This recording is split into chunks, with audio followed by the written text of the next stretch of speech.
Welcome, everybody, to the VISPRO Spring Season Split 1 as we get underway here for our second week. We're kicking off, getting right into the quarterfinals, actually, for this tournament. And, of course, it has been an absolutely exciting ride so far with all the best teams from Vainglory coming here competing in this single elimination 16-team tournament in just a few moments. We're going to get into game number 1. But first, let me introduce our caster. Casting with me today, it's Tasty Bacon, man. Thanks for joining me tonight.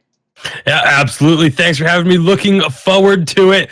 I've been itching to get some more Vainglory action in after the live unified championship. And now here we are with VISPRO getting maybe a little bit of a preview of the season to come.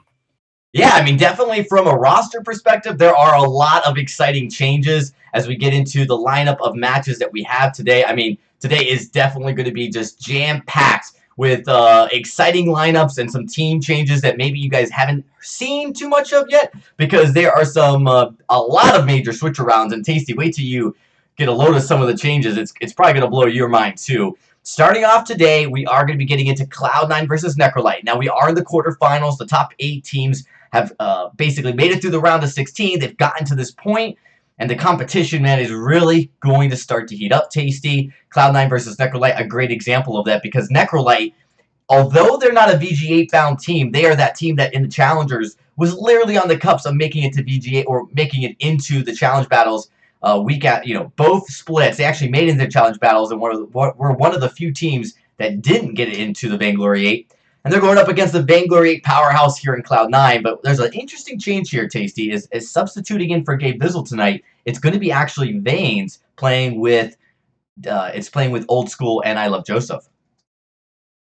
Yeah, and that's really interesting because we saw on Twitter over the past few days that they have been looking for a substitute for the team, and Vanes coming over very likely means that he's not going to be involved with another team in VIS in the quarterfinals here. So that's already one roster change that we're getting to see a little bit here early on. Right. Yeah, we'll definitely have to just see it all play out here. Let me get that fixed there for you, Tasty, in just a second. Should be able to. It's probably just sensitivity levels there. But yeah, it's going to be really interesting to see. Now, of course, they're going up against a powerhouse. They're going up against the powerhouse in Cloud9. In Cloud9, so Necrolite really has their work cut out for them. We'll just really have to kind of see how it all transpires here in just a few moments. But we should be getting into it in just a second as we look to get into this first game here in just a few moments. And yes, Stacey, that was me completely cutting out, I think, at one point.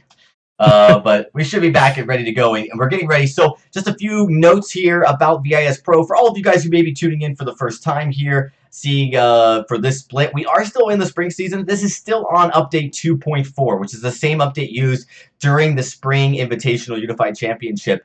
And, so what that means is we're still in the same update. Nothing has really changed from that. The teams are starting to adjust to new rosters as we come into the off season, off that pretty exciting VG8 season and off that live championship. But we do have double band draft here that all the teams will be going through. So it's definitely going to be the first really official tournament for some of these teams since some of these roster changes have been made.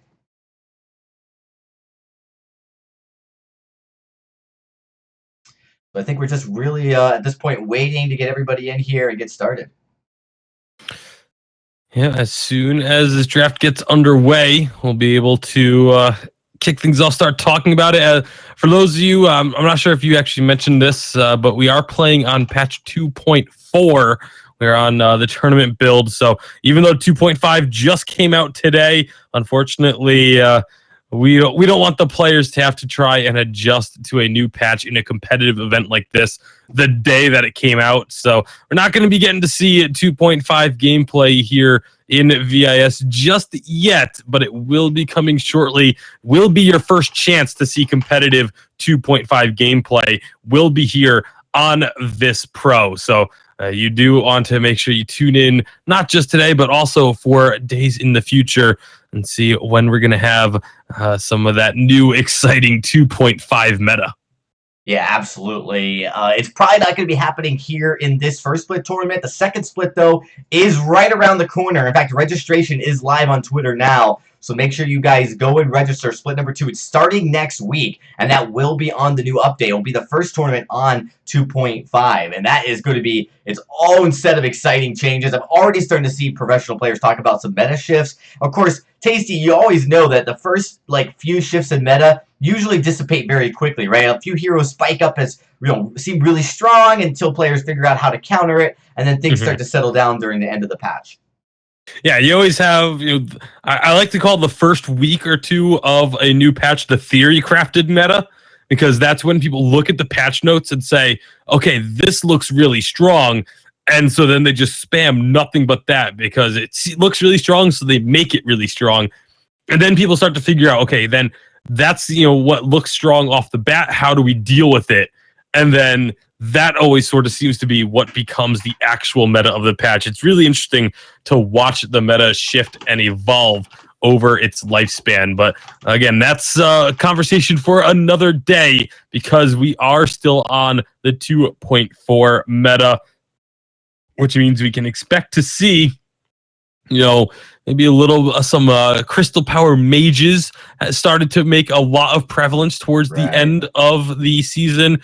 Scarf was starting to become a pretty big pick. Batiste made a couple of appearances.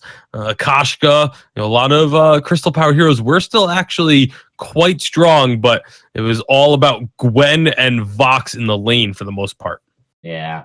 No, I mean, I'm kind of excited. We're actually going to talk more about this matchup, about Cloud9 versus Necrolite, and what it all means in just a few moments. But we are going to take a quick break as we wait for everybody to come on and get into this first matchup. So don't go anywhere, folks. Cloud9 versus Necrolite, Game 1. It's going to start soon.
Ben, Sam, and Ken are on separate journeys to defeat the menacing Vile Dragon. But let's just say luck isn't on their side. If only there was a way for them to find each other and band together. Well, that's why there's Band. It's a mobile app that allows people to come together using common interests. With Band, you can find fellow gamers, chat, schedule gaming sessions, and conduct polls. Stage epic battles with friends while sharing videos and photos along the way. So try Band today. Band. Be together. Welcome back, everybody, as we come off that break. And we're getting ready for our first matchup today. It's Cloud9 versus Necrolite. And this is actually a pretty big matchup, Tasty, as we get into this in just a few moments, because we have probably what might be one of the best challenger teams roster-wise coming into this tournament, at least one of the best ones still in the tournament, going up against one of the best Vainglory teams. And there's been a lot of discussion about the disparity in skill tiers between challengers, and I think in North America, at least, the discussion really came about of how much closer it was. I think what's really going to be the question to look into is this challenger team, Necrolite, which might be one of the better challenger teams coming into next season, really close to the top team, the very, very best the Vainglory has to offer, or is that skill disparity between the top and the lower half of the competitive team still pretty large? Yeah, I mean, we've seen so many challenger teams now make it into the Vainglory. I mean, just look at Tempo Storm. They were a challenger team that made it into the Vainglory 8, and in just the 3 short weeks, made it to the number 5 seed, starting off with 0 points when they got into the Vainglory 8. So I think the difference between the top challenger teams and the bottom Vainglory 8 teams has definitely been closed. I mean, there's so much talent. I think we're going to be seeing, a lot of these challenger teams being able to compete and take games and take series off of Vainglory 8 teams more consistently. A team like Cloud9 might be a little bit more of a stretch. I still feel like there's a bit of a gap between the top Vainglory 8 teams and the top challenger teams, but that's going to continue to diminish as time goes on. And this is a chance for Necrolite to kind of make a statement here for themselves. Absolutely. A huge statement. And this will actually send a lot of ripples, because if they can go in here and maybe they don't win the whole series, even if they take a game off, or even if it's close, it just is going to show you how that skill maybe is much closer than these players even now, even after seeing challengers just storm into the Vainglory 8 last season. It still might be this point of where the skill is still very much lumped together there in that middle section. Yeah, I mean, this past split was the first time we had ever seen all 3 challenger teams make it into the Vainglory 8. I don't think anyone was expecting that to happen, but it's, again, that difference in skill level is just diminishing day by day.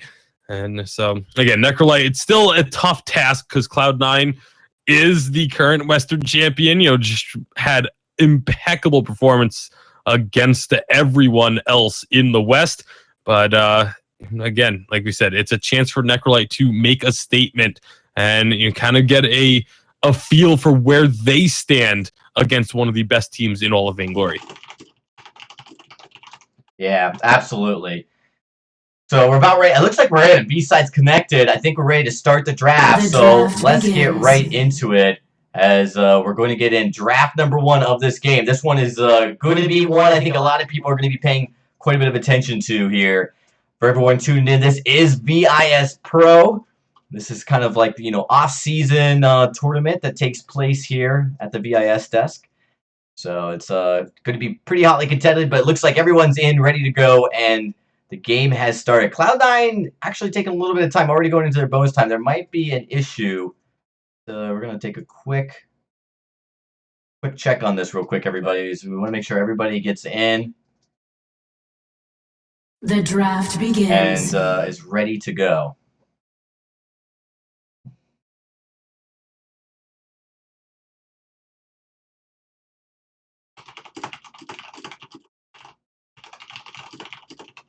Huh. Does look like there is a connection issue with the draft, so we're going to have to get that sorted out here real quick, everybody.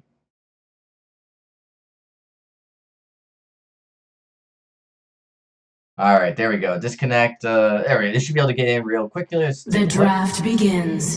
And see if now it finally works.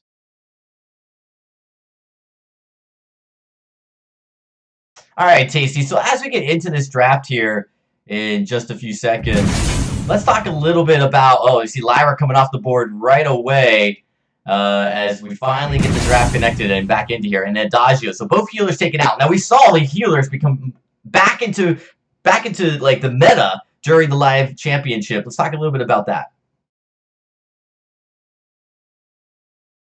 Did I lose Tasty? Tasty forgot to unmute. That's what happened. Aha. But I was so focused on the draft actually starting, I forgot to hit the button. But yeah, Lyra and Adagio both can get banned away. It's something that we saw all throughout the season. Like it wasn't something. It wasn't so much that it returned at the live championship. It was made more prominent once again. But all throughout the season, those 2 heroes have had the single highest draft participation or draft appearance rate over any other heroes in the game. So not at all surprised to see the Lyra and Adagio bans, but Glaive being the first pick here, that's, again, not really that surprising when we saw how much impact Glaive can have on a game, especially, has a lot of flexibility, can go into the lane, can be used as a captain, can be in the jungle, either weapon or crystal, though I expect from Cloud9 it's likely to be that either the captain or that jungle utility type build that we've seen become so prevalent. Scrumshot taking off. That's not a surprise. Taka, that's a fascinating... That definitely is a ban that seems to point to what Cloud9 is looking to run here by taking Taka off, taking them out in the ban phase.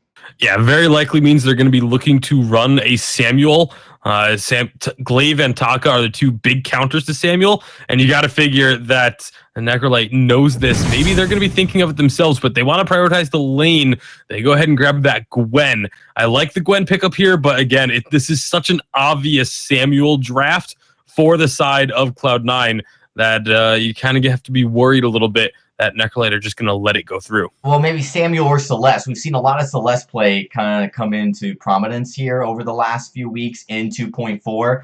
And, Taka, although isn't like a directly, hard counter to Celeste, it is one that gives Celeste a lot of nuisance and can be problematic. Instead, it is a Rona coming out here that leaves the lanes. Well, actually, they could go lane Rona. We've seen that occasionally. If it is flexed into the jungle, that means that we expect to see probably some range here. Oh, wow. Ooh. So Fortress Rona. Yeah, I'm very surprised that they didn't go for the Samuel here. Like I said, they banned away one of the counters, picked the other one. But at the same time, taking the talk off the board and then getting the Fortress, that's also taking away all the mortal wounds, which can deal with the Rona so effectively. And without having any real mortal wounds options other than picking up a Poison Shiv, which Gwen is not a good Poison Shiv hero, there's not really going to be much ways to deal with that Rona. I think Cloud9 just really ended up out-drafting Necrolite here quite a bit. There is going to be that Samuel picked up, but I'm not sure about the Samuel pick into this particular composition. Yeah, and actually what's interesting about that Samuel pick is because Taka was taken off, and you see such this heavy, grueling comp, the poke that you're going to see coming out of Necrolite will be effective. And actually, even to that mid-game, when you see that mid-game spike, I really expect that actually to give Cloud9 some trouble if Cloud9 hasn't already started to snowball the game. Yeah, there's a very clear path to victory for the side of Necrolite with their draft, but they're going to be looking to do a lot of poking and trying to just blow up a target when they do actually engage. But I just feel like the amount of engaged potential on the side of Cloud9 with the Glaive, with Rona, and Fortress, it's going to be able to overcome that poke and sort of kite strategy that we're expecting to see out of Necrolite. And like I said, I do just like the draft from Cloud9 a lot better here. Yeah, I agree as well. It's a very strong draft. All right, everybody, we're getting into this matchup. As you do see, the heroes have been selected. We're jumping in game number 1. About ready to get started here. And real question on everyone's mind is, can a challenger team, can they really come in here and dominate what is arguably one of the strongest Vainglory 8 teams? As we did just see. I don't think we can say arguably. I mean, they're the Western Unified Champions. They are the current strongest team in Vainglory 8 in the West. So Cloud9, obviously, again, like you mentioned, using a sub, but it is Vains, who is another Vainglory 8 player that is their sub with the new roster, and they're immediately going after Riezgo. Riezgo is not going to be able to get away from this one, does not have the escape tools that Lance is known for just yet. You can see they're actually trying to give that kill over to Old School. Will be successful. First blood going to the Rona. Meanwhile, I Love Joseph has already moved into the jungle and is taking away this Treant. Will be able to get it, and then Afterbird himself away. The Ancient Treant goes down as well. Cloud9 are just starting this game off so strong. Yeah, they absolutely are. You just taking a look at that aggression that comes out, when you have the Glaive, and we see actually putting that point into the Afterburn early so they can have that crowd control right out the gate is definitely effective. And, Old School, it's going to be interesting to see him play this Lane Rona. Lane Rona is actually one we see come out when you're going up against, a melee laner, like a Jewel or a Glaive. You'll want to pull out the Rona because it's a great counter. But it can be a lot to deal with, and I'm actually curious to see just how well it pairs against this this Gwen here. Gwen is going to hit a pretty strong mid-game spike, as we talked about, and so will Samuel. And Samuel actually will scale well into the late game. I'm a little concerned that this Rona may just not be mobile enough. So I think having the Fortress may help there as far as being able to chase a target. And Junie and Riesgo really need to take advantage of the range edge that they have early on. Stan and Solo and Vane's actually going to be getting into it. I Love Joseph comes up as well, but Stan and Solo will go down, and then the afterburn knocks Riesgo into the wall. Now Junie's trying to rotate over, but it's a 3-on-2, now 3-on-1. And Junie has given up on that and gone back to the lane, wanting to get this farm. I was going to say, Junie and Riesgo really had to push the advantage early because Old School did not start with a Book of Eulogies, but it just doesn't seem to matter. Old School is going to go under the turret and find that kill. This is just not the start that Necrolite was hoping for, and Cloud9 are taking everything that they want. Oh my goodness. It's just nothing that they can do. There's no answer. And, an early game push here and a snowball from Cloud9 is going to be very hard to counter. You're talking about this Rona. The Rona's going to get tanky. It's going to get really, really tough to take down. And so if you're in the lead, it's going to be even harder for Necrolite to do anything here. Plus, the engage from this Glaive and Fortress are going to be unparalleled here if they could get to that level 6 way in advance of Necrolite. Already you see, a pretty sizable gold lead here coming in. Look at I Love Joseph comes in from behind, catches out Junie. Yeah, this is the fight that Necrolite want, though. They did so much damage to Old School that he can't be involved. So that gank is not actually going to come to fruition there for Cloud9. This is actually played really well by Necrolite. And again, this is what they had to do. Take advantage of that time when Old School did not have the Book of Eulogies or the ability to heal himself in the lane. However, that has now passed. With the Barbed Needle completed, Old School will be able to stay in the lane despite the harassment that can come out of Junie, because all he has to do is kill the minions. And so this is the window of opportunity that Necrolite had early in this game has just gotten a lot smaller than it was originally. I mean, there's still opportunity there for Junie to poke and harass Old School because Gwen is so strong at that, but it's not going to be anywhere near as easy as it would have been in the first 4 minutes. No, that's absolutely certain. As, he's still going to be a little bit off from the tension bow. Actually, it looks like Junie may not be building into a tension bow, instead going right to a Sorrow Blade. And that's interesting because it's really saying, no, I'm gonna wait for my mid-game spike a little bit longer, which, let's see if it pays off here. We see already I Love Joseph looking to come in. Riesgo, he is caught out. He's going to drop. And this is a 2v3. And they immediately have to go on the defensive once again. But Stan and Solo has some good damage. Those Malice and Verdicts connecting. They have Old School isolated a bit. Can they find a kill, though? But here comes Vanes and I Love Joseph. They're just going to get right back in. Stan and Solo gets knocked forward. Old School jumps in, and Stan and Solo is deleted. It is just Junie left now. We'll be able to defend this turret because, obviously, Gwen very strong at clearing waves, but the jungle is going to get cleared out a bit by Cloud9. I Love Joseph has the port canceled, but he's getting the healing from the treant, so he's going to be fine to just walk away and gonna just clear out his own half of the jungle now before going back to base instead. Yeah, now with Old School with that Serpent's Mask on looking to build into it, maybe it's going to be a breaking point coming up next. It's a slight advantage over Junie, but Junie's got the Sorrow Blade and a little bit of attack speed. So it's not a huge item power difference between the two laners. I think where the real difference is coming in is in the jungle. I mean, you're looking at, you already got your Storm Crown. He's so close to getting an Aftershock, maybe in a few minutes. And you have no tier 3 items on Standing Solo yet. That's going to be huge. You see right now, Standing Solo, Samuel evenly matched, might have done a better job. The sleep comes out, is blocked. Nice block here, as you're going to see Junie and Riesgo with that Crystal Miner. They're not even able to do too much, even with the Crystal Miner. This is how strong and ahead Cloud9 is. And, well, they're going to be going right back in, trying to take away that treant. I don't think they actually looks like I Love Joseph did steal away the treant and finds the kill. This is just complete dominance from Cloud9 here in the first 6.5 minutes. You got to figure they're going to start working on pushing in for this turret. Junie's going to have to be careful because I don't think they're going to have any qualms about diving underneath this turret looking for kills. Here we go. They're going right onto Junie, who gets stunned up in the middle of the lane and just deleted. Now they can turn their attention onto this turret, standing solo, and throughout the Drifting Dark, just to try and clear out the minions a bit. Will be able to keep the Cloud9 away from the turret, but that is the 9th kill picked up in the first 7 minutes. Oh yeah, Cloud9, they are plowing ahead here. It's going to be really hard to stop them, and that's a pre-aftershock, that's a pre-aftershock glaive. When glaive gets his aftershock, those ganks are going to hurt even more. So, you know, the next minute and a half, this is really going to be Cloud9's power spike to take advantage of.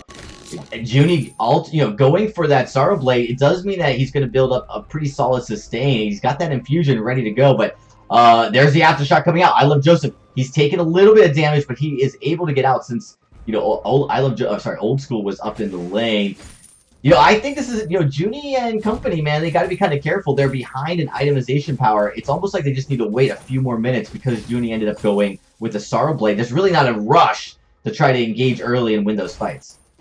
The risk that has been taken by Junie, though, picked up the infusion. There's one for standing solo as well. So once they activate those, they're going to have to find a fight in their favor. Otherwise, that's going to set them just even further behind. Maybe a bit of a desperation move for them as the breaking point is completed for Old School now, too. It looks like Cloud9 are looking to set up a kill, but Riezgo with a nice Githyan wall will keep them at bay for just a little bit longer. Standing Solo is going to try and go gather some gold from the jungle.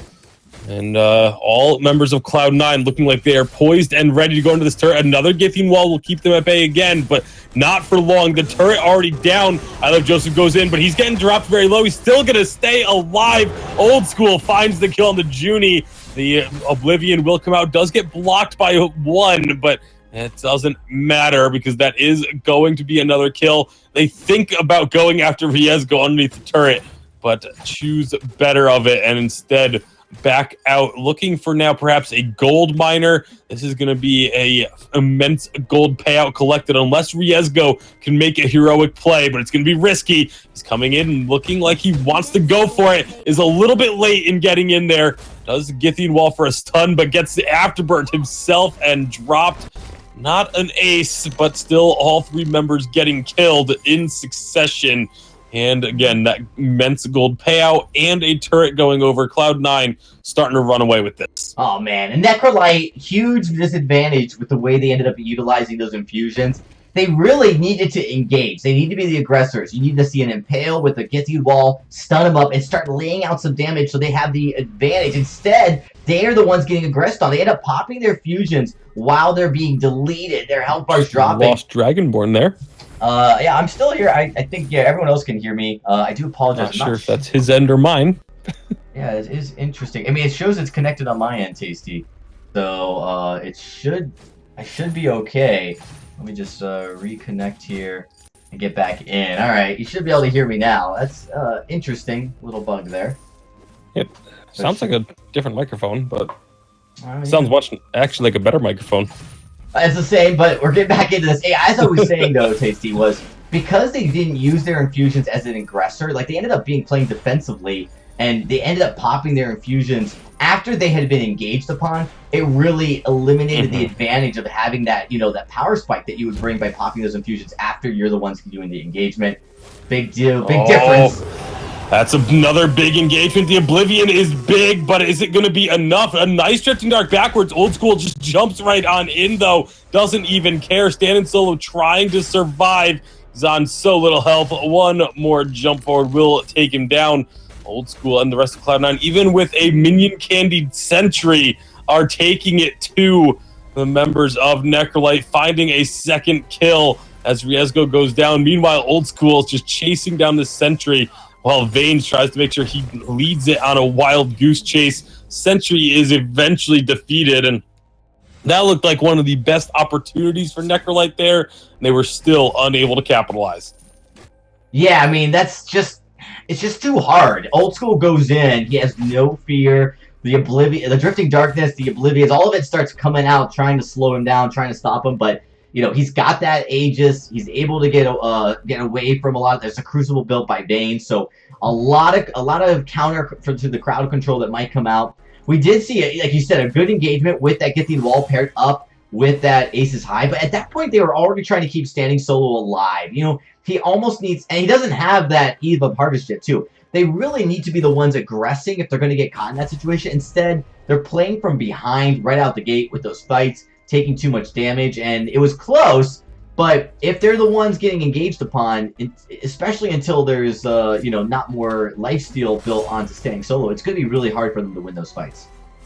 Yeah, almost 8,000 gold behind. That's about to increase as they get another immense gold payout for Cloud9. And they are just making a living in the Necrolite side of the map. The Sentry has respawned, has reclaimed its spot, but again, just it hasn't been enough yet.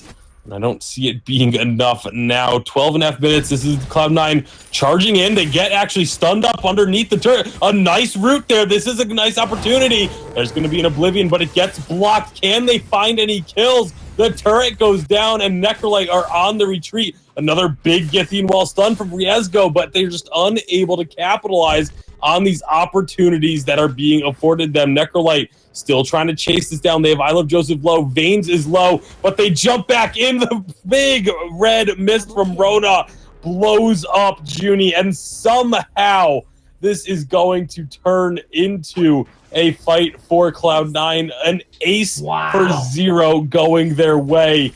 What an incredible turnaround. I mean, and Necrolite played that early part of the fight almost perfectly. You know, they dealt with some of the crowd, they were able to land some of the crowd control. They were able to take care of Old School, bring him really low. But you're absolutely right. Once that lifesteal turns on, it's just nothing you have. You know, you burned all your fountains on your side. And it's like Old School's got his own personal fountain kicking in for him at the right time. I Love Joseph, very aggressive call, but ends up paying off. They were at near death health bars. Oh, you know, what was it, like 10% left in health, yet they were still able to find a way. Oh, looks like Old School. He is caught. Completely caught. He's gonna go down there finally. And a big shutdown going over to Junie. That is exactly what he wanted. I Love Joseph is ticking down as well. Should fall. That's gonna be Junie with a second kill.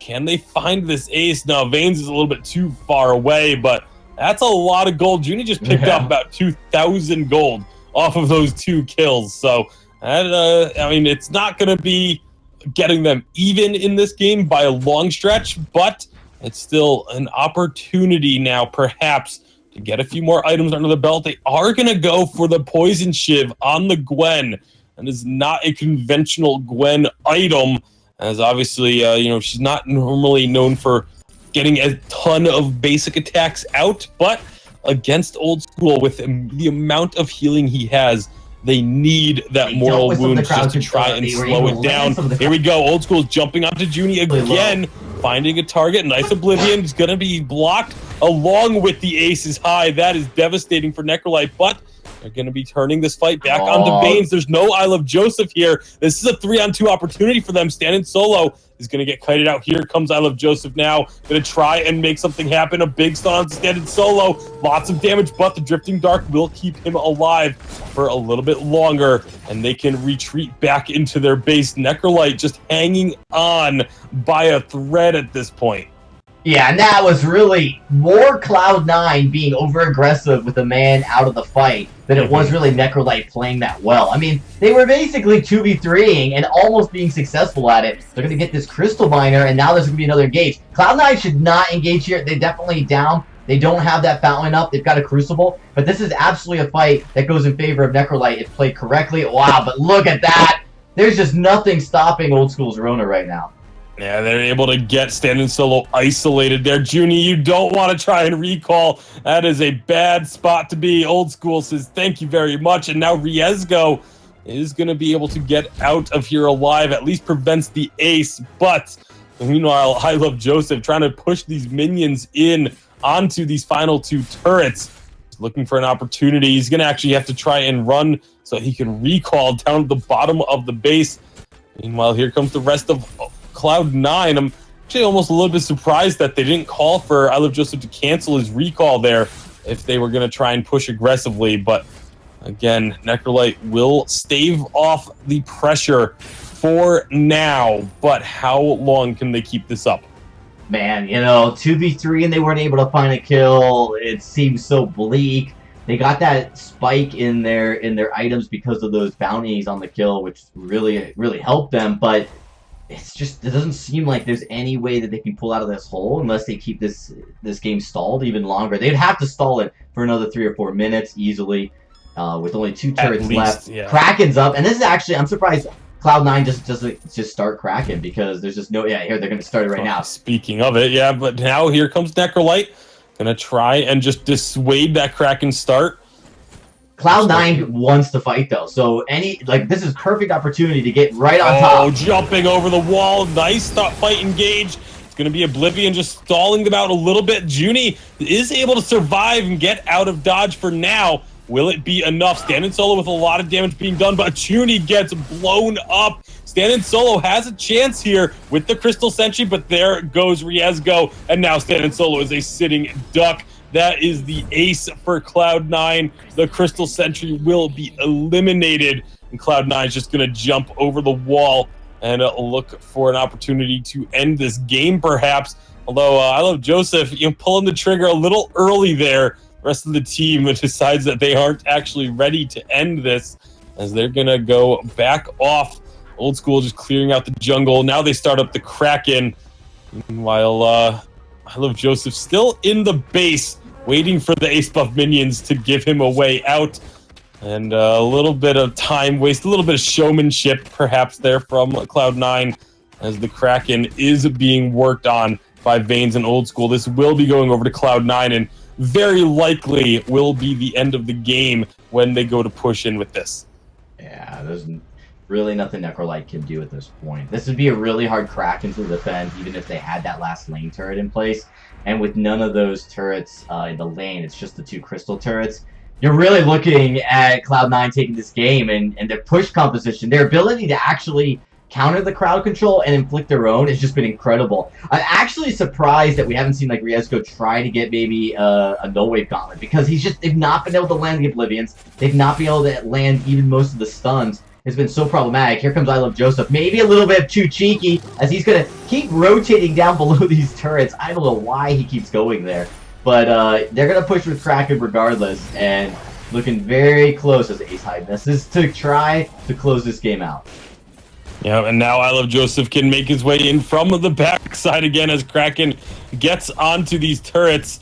He's just looking again, being very cheeky, very, showmanship here. But Old School jumping right onto Stand Solo, and Riezgo with that red mist is just doing so much work. Stand Solo ends up falling. Riezgo is likely to go down shortly, but Junie gets 1 kill, but it's just going to be a consolation prize at this point as the turret goes down, and Kraken will turn its attention on to the Crystal, and this is going to be the game. I Love Joseph diving into the Sanctuary just to try and get that final ace, but that is denied by Riezgo. He's going to find 1 kill by knocking Joseph into the Sanctuary, but before anything else can happen, the Kraken finishes the game mercifully, perhaps 20 minutes in, 24-4, and a massive gold disparity between these two teams. Cloud9 just really showing up and putting together a masterful game against Necrolite. Oh, absolutely. And that's not necessarily a surprise. We did talk about, how well Cloud9 has been playing, and they've been dominant, absolutely dominant in the Vainglory competitive scene, and so we saw them play really well last week. They had no issues with their matches whatsoever, and of course coming into here, Necrolite, at least game 1, they're able to clean up pretty quick. Well, I don't know about quick. It was 20 minutes long, but it could have been ended a lot earlier. Yeah, I mean, they were definitely having a little bit of fun with it. At 15 minutes, they could have taken Kraken and pushed the game. It would have been over. There was an attempt to try to do it without Kraken. Well, and they did start Kraken around the 16-minute mark and instead went for the ace, but they went at a little bit slower near the end. I don't feel like they felt like they had to close it right that second. They just wanted to maybe get some farm and maybe slow the game down just a tad. But they definitely had control over it, no doubt whatsoever. It was their game to lose, and they did a fantastic job at showing everybody that nope, they got this one under control. It's definitely not a problem at all. So with that, we are going to get ready for game number 2 here in just a few seconds. I'm actually going to jump out and see if we're ready to go with these players. But man, it definitely took 20 minutes, but it definitely was a dominant performance by Cloud9. So I'm going to jump out here. Let's take a look and see what we got to get ready for this next matchup. But tasty, man. So let's talk about a little bit about Rona in the lane. Now, Rona in the lane, it's EU, I think, where we started to see that come out, at least in the competitive side.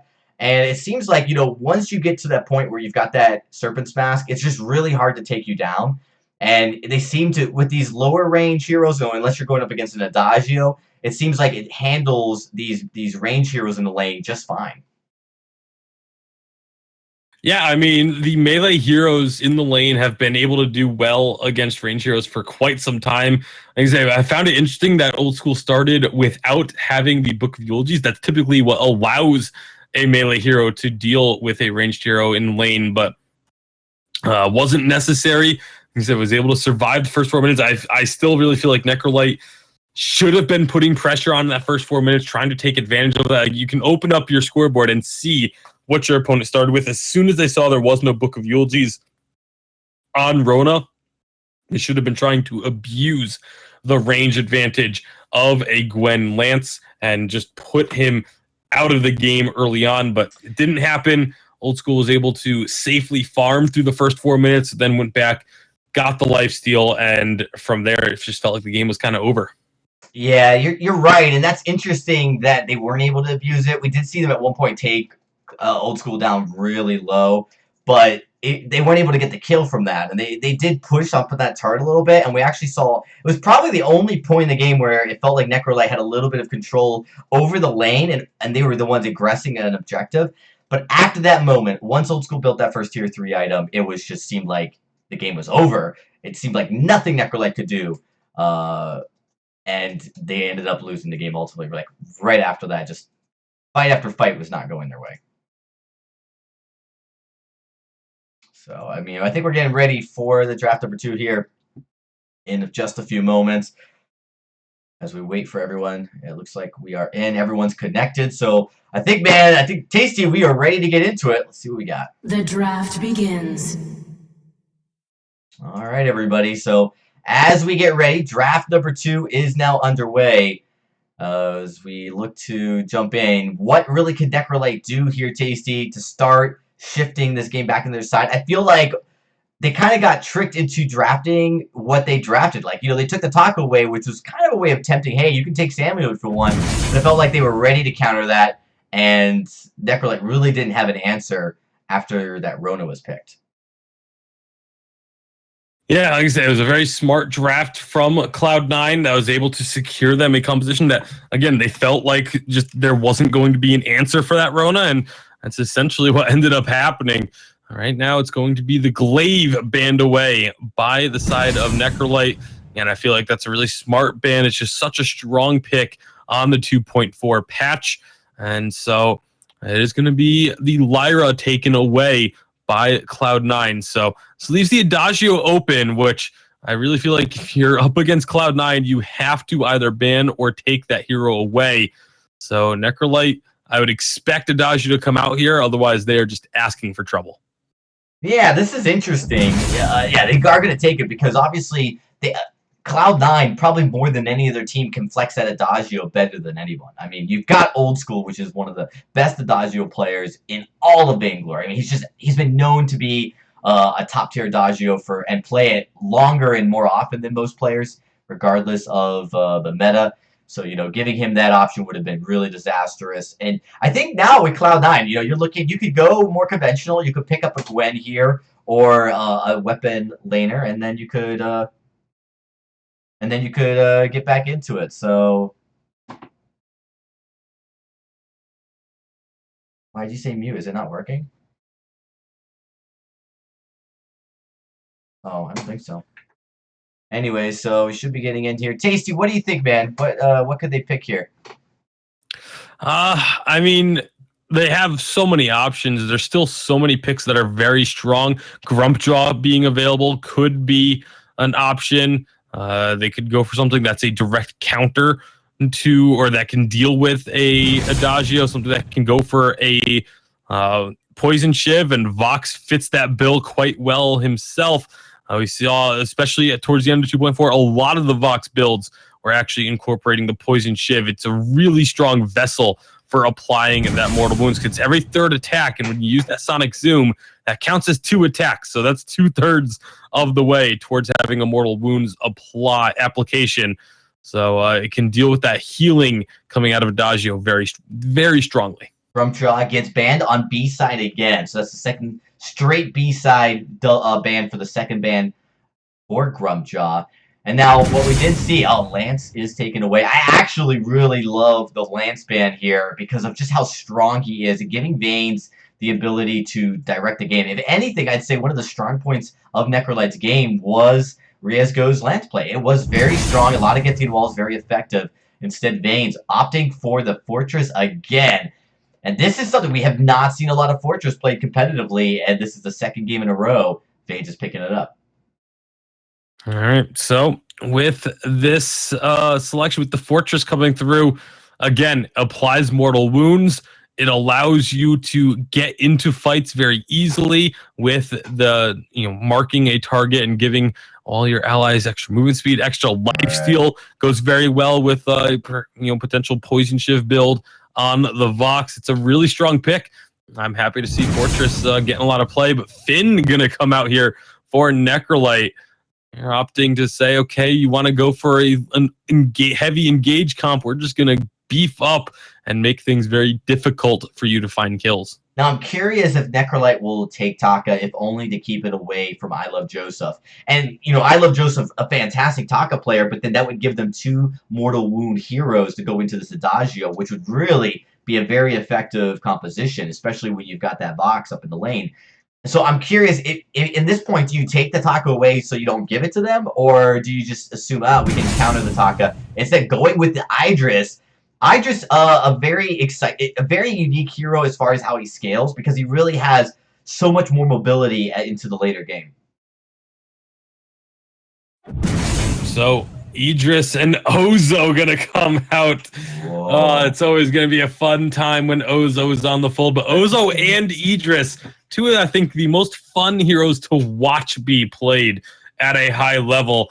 This should be an exciting one as we get on into it. No, absolutely. This one's definitely going to be a fun one. Game number 2 of this best of 3. As we look to get into it, and everything seems to be ready to roll. The teams are jumping into the fold. And we'll just have to see how it all plays out. So, ladies and gentlemen, as we get in game number 2, this is really kind of it for Necrolight here in split number 2 if they want to carry this all the way.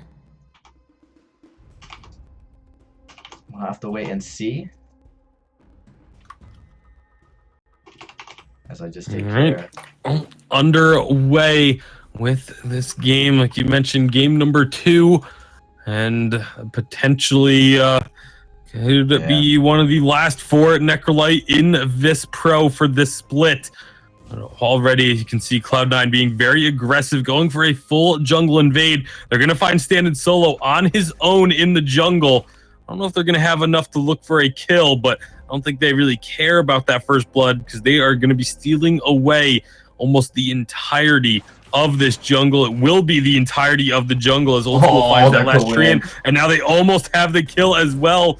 But good reactions from Necrolight as they send their lane and captain duo down into the Cloud9 jungle and are going to be matching the jungle steal here. So a good start to the early game from both sides, able to really make sure that Cloud9 trying to push an advantage and Necrolight making sure that they don't get that advantage. And, having a hero like Idris actually allows you to flex into the lane in these situations. Vox, and the Ozo, once they move in, they're they don't necessarily have a huge amount of mobility early just yet. And of course, Adagio has no problem rotating to the back, right? Like, he's a laner, but he can move to the jungle and take it uncontested and allow Idris to go pick up that farm. It is going to be a Crystal Idris here. Riezgo, like the decision to rotate down and make sure he can help Outstanding with the rest of this farm clear, as that second rotation would have been absolutely critical if Old School and Company had contested it. I do like, Vayne's, the last 2 games he goes with his Fortress. He does build that Dragon Blood contract because he definitely wants to make sure he has everything he can to help his team be a little bit extra aggressive and get those early kills. Yeah, that extra bit of damage, that extra slow early on can actually be the difference between securing a kill or someone getting away. He's going to be jumping in, but Old School and Vayne's taking a lot of damage. Crownzer will find the first blood.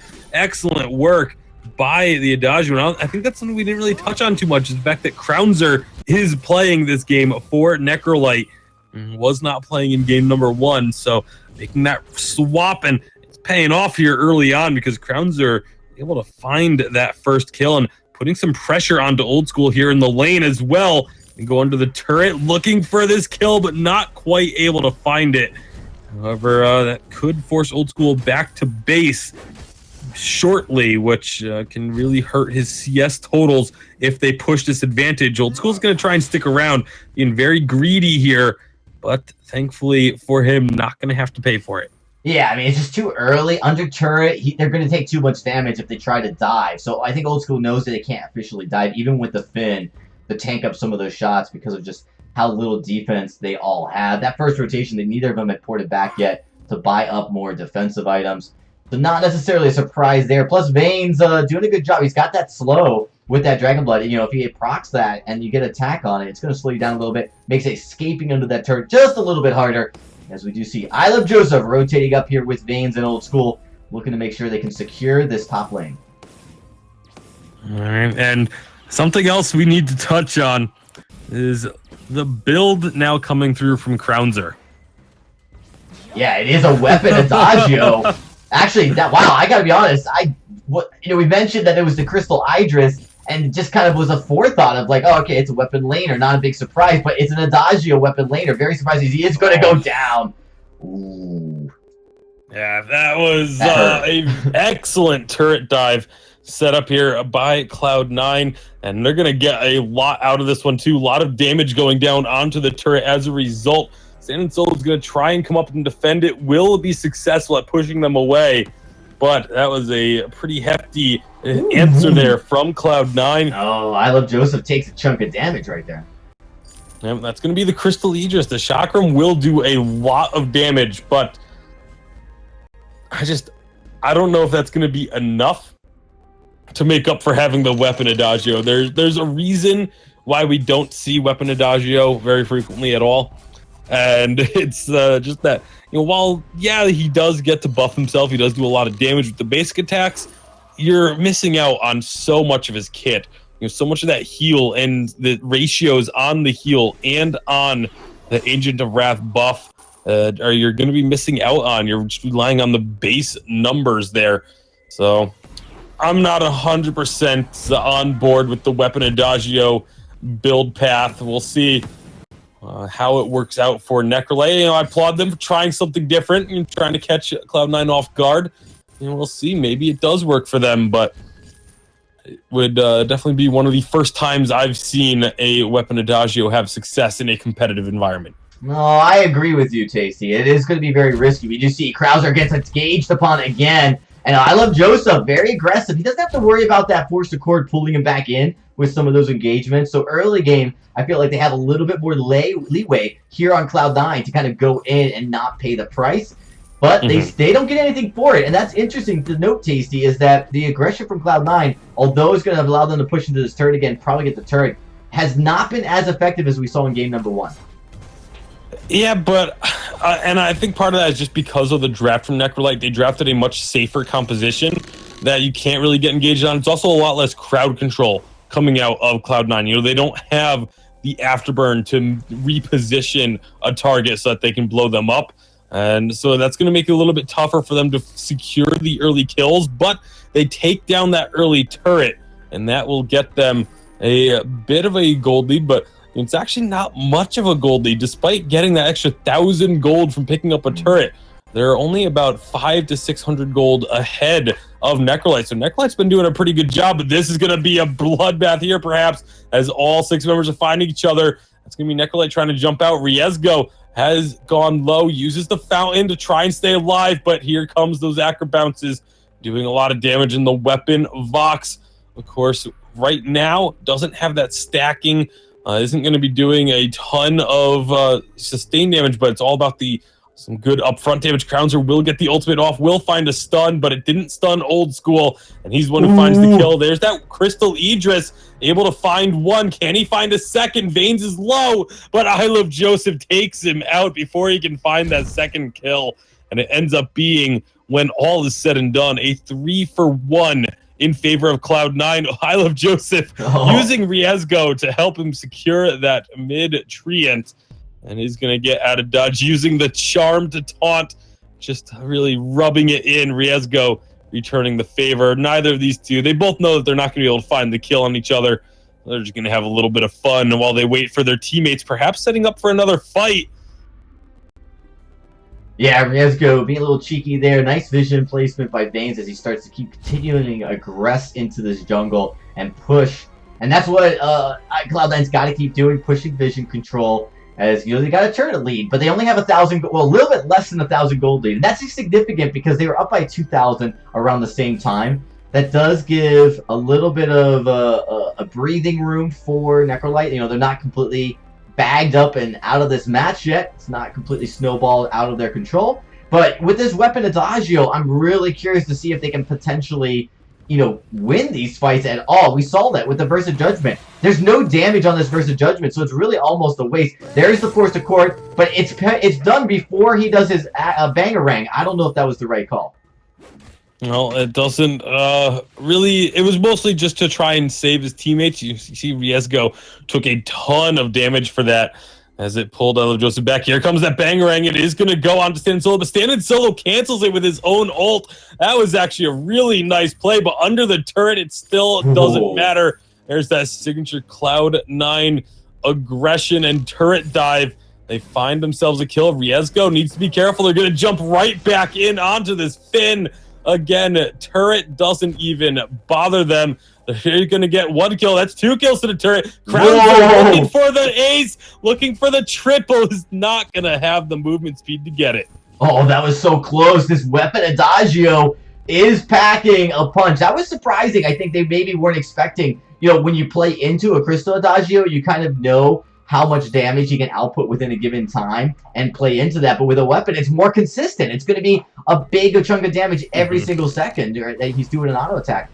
So maybe that just wasn't what they were expecting, but I don't know if you saw that, man. He really just tore a new one through Cloud9. Yeah, it was also, you know, a bit of over-aggression. Cloud9 going under that turret repeatedly, as that was their second dive underneath that turret in rapid succession, and took a little bit too much damage from that turret, perhaps, as well. So, see if Cloud9 tries to rein it in a little bit. Maybe ease off the turret dives a little, but Goldminer is going to get started. Let's see if Riesgo can find a steal here. He knows it's happening. He's going to get in there, but doesn't get the steal. And now he's in some trouble, taking a lot of damage. I Love Joseph with the hacker bounces will find the target. With that kill, a Bangarang knocks him into the root. That was a huge play. But Stand Soul thankfully kills the Treant shortly after, but it doesn't matter. That is a triple kill going over to Old School. But what a play from I Love Joseph, bang-ranging Stand Solo into the Treant root in order to set up that kill. Oh, and you know, that was super clutch because a lot of players, they will activate that Treant root to help prevent aggression, but he acro-bounced, bang-ranged, I mean, right past it. And perfectly placed. I don't know if he was expecting the root to be there. I think he was going in for the stun anyways, just because positionally it was a better position for him to put that Idris. But man, did that hurt. They're still in this game though, right? They weren't able to take away their Crystal Treant. So it's coming in. There's a blocked Force to Court. It's not going to connect. And Necrolite, I feel like they want this fight. If they could get the aggression on, they'd be in great shape. Oh, dude, nice stun coming out. As we they got a lot of damage down. I Love Joseph is gonna fall. Old School is the next target. Crownzer finds him as well. Can Vanes escape? There's no forced cord to pull him back, and so he will be able to get out of there. But that's 2 kills picked up by Necrolite. Crownzer is making this weapon Adagio work. And of course, the stand-in solo, again, the damage coming out of a Crystal Idris is pretty powerful. Crowns are actually going to use the Verse of Judgment just to clear the wave, and why not? It's an ability that isn't going to do all that much damage. You are going to miss out on the stun, but if Crownzer uses a Verse of Judgment in the middle of a fight, it actually drastically reduces his damage output. So he's not really going to be caring too much about that ultimate. Yeah, no, if anything, it's something you use maybe to try to steal from a distance an objective if you're already kind of winning the fight. But you're right, it takes so much damage per second away from a fight while you're activating that. As we do see the Heliotron does get stolen here. They do activate the Crystal Sentry, but it goes down very quickly. And wow, a lot of damage coming out. There is the fountain that comes out, but look how much damage Krauser is doing. He's just ripping, but he's going to finally come down as I Love Joseph and Old School survive that fight and finish it off. And as effective as Krauser has been working that Crystal Adagio, the rest of his team is just not able to stand up and survive these fights. It's looking like Cloud9 is going to be closing this one out soon, too. Yeah, they're working on this choke point turret. That's going to fall. Still 2 minutes until Kraken spawns, but Cloud9 are taking these fights. Again, this has been a much closer game from Necrolite, and you wonder how much of that is attributed to just, maybe catching Cloud9 off guard a little bit with the weapon Adagio and the Crystal Idris. Cloud9 being a little bit too aggressive at times, but they are still looking very dominant. They've got themselves a very strong gold lead and have been able to win these team fights fairly consistently. We've got the infusions coming out really for almost everyone across the board. It's Cloud9 perhaps looking for another fight. They're on to Riezgo. Lots of damage going down. They don't have to worry about the Sentry for another couple seconds, and Riezgo is already fallen before the Crystal Sentry even gets back there. Bangarang going to come out, not going to reach stand-in solo, but now there comes the Fortress, getting the extra movement speed as they go through, but Crystal Sentry's getting involved. It's a lot of damage being dished out by Crownzer and stand-in solo. They find one. Are they going to be able to find any more, though? It's just up to this Aegis, but he's slowed down and can't quite get there to rejoin and look for any follow-up kills. But I Love Joseph's going to stick around here. Old School is lurking as well. You need to be careful, though, because, again, that Crystal Sentry is still up, but it doesn't look like anything's going to come from this. Never mind. There goes stand-in solo. Doesn't connect with the Chakram. And so that's going to end that. Here comes the I Love Joseph. So much damage. Takes out the Idris. And now Riezgo trying to get Old School. Will at least find that one kill. But I Love Joseph has answered as well. Wow. That feels really bad. Crownzer. I Love Joseph. Oh, but here's the re-engage. He's going to find I Love Joseph. Crownzer on this Adagio. I don't think Cloud9 is anticipating the damage per second coming out of this Adagio. As that, look, you saw I Love Joseph. He hesitated for that re-engage, but that was dead and wasn't able to get out of positions fast enough. Yeah, they're just not quite respecting the damage that comes out of Crownzer at the moment. But either way, it's still a game that should go the way of Cloud9, but this gold lead is nowhere near as large as it perhaps could be or should be at this point. It's only about a 5,000 gold deficit. It's still a large deficit, don't get me wrong, but it's one that Necrolite can deal with. If they just get one really strong fight, you never know what could happen if they position themselves properly. Infusions out across the board. I Love Joseph, the only one without an active infusion, but he's got it in his pocket. Necrolite and Cloud9 try and posture up. Oh yeah, they look to get in. There comes another Bangarang. It's blocked.